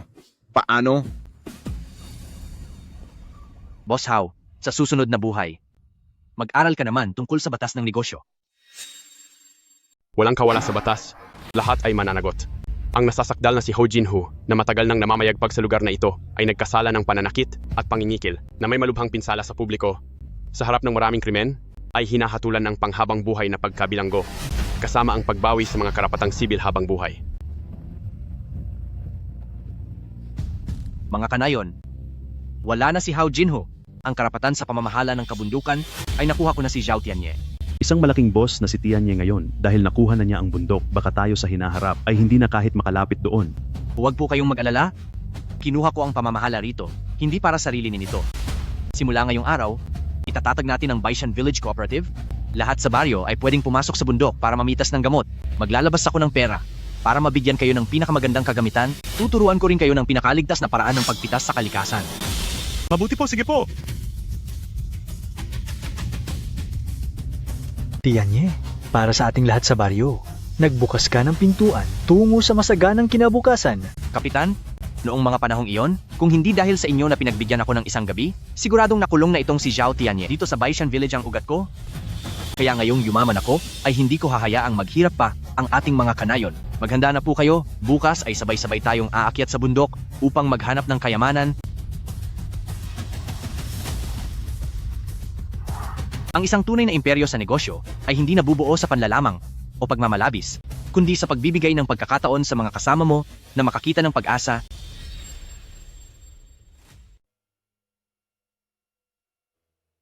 President Biao, congratulations po sa inyo. Ngayon, sino ba ang hindi nakakaalam na kayo ang logistics manager ng Tianye Group na ang buong linya ng transportasyon sa probinsya ay nasa mga kamay niyo na? Sa wakas, ang batang ito ay nakabuo na rin ng sariling pamilya at karera. Oo nga po. Sa loob ng 5 taon, ang Tianye Group ay naging pinakamalaking planta ng gamot sa buong probinsya. Bawat bahay sa baryo ng Baishan ay nakapagpatayo na ng maayos na bahay, pati si Lolo ay nakakalakad na muli. Tianye, nagawa mo.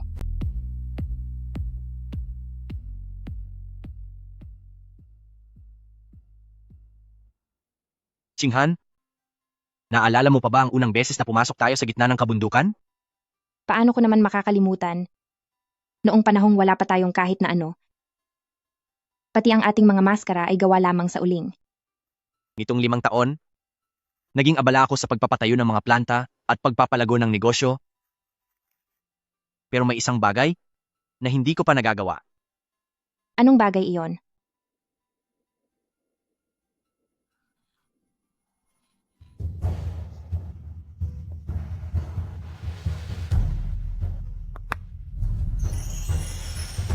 Ang batong hiyas na ito, mula sa pinakamalamig na yelo na nagligtas sa buhay mo, ang nagbigay sa akin ng lakas na magtagumpay. Chinghan, sa buong buhay ko bilang si Zhao Tianye, nakatagpo na ako ng mamahaling ginseng, nakahukay na rin ako ng mga ginto, pero sa lahat ng nahanap ko, ang pinakaimportanteng kayamanan na hindi mababayaran ng anuman, ay walang iba kundi ikaw.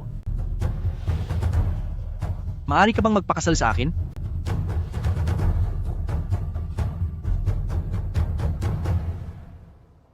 Oo, handa ako.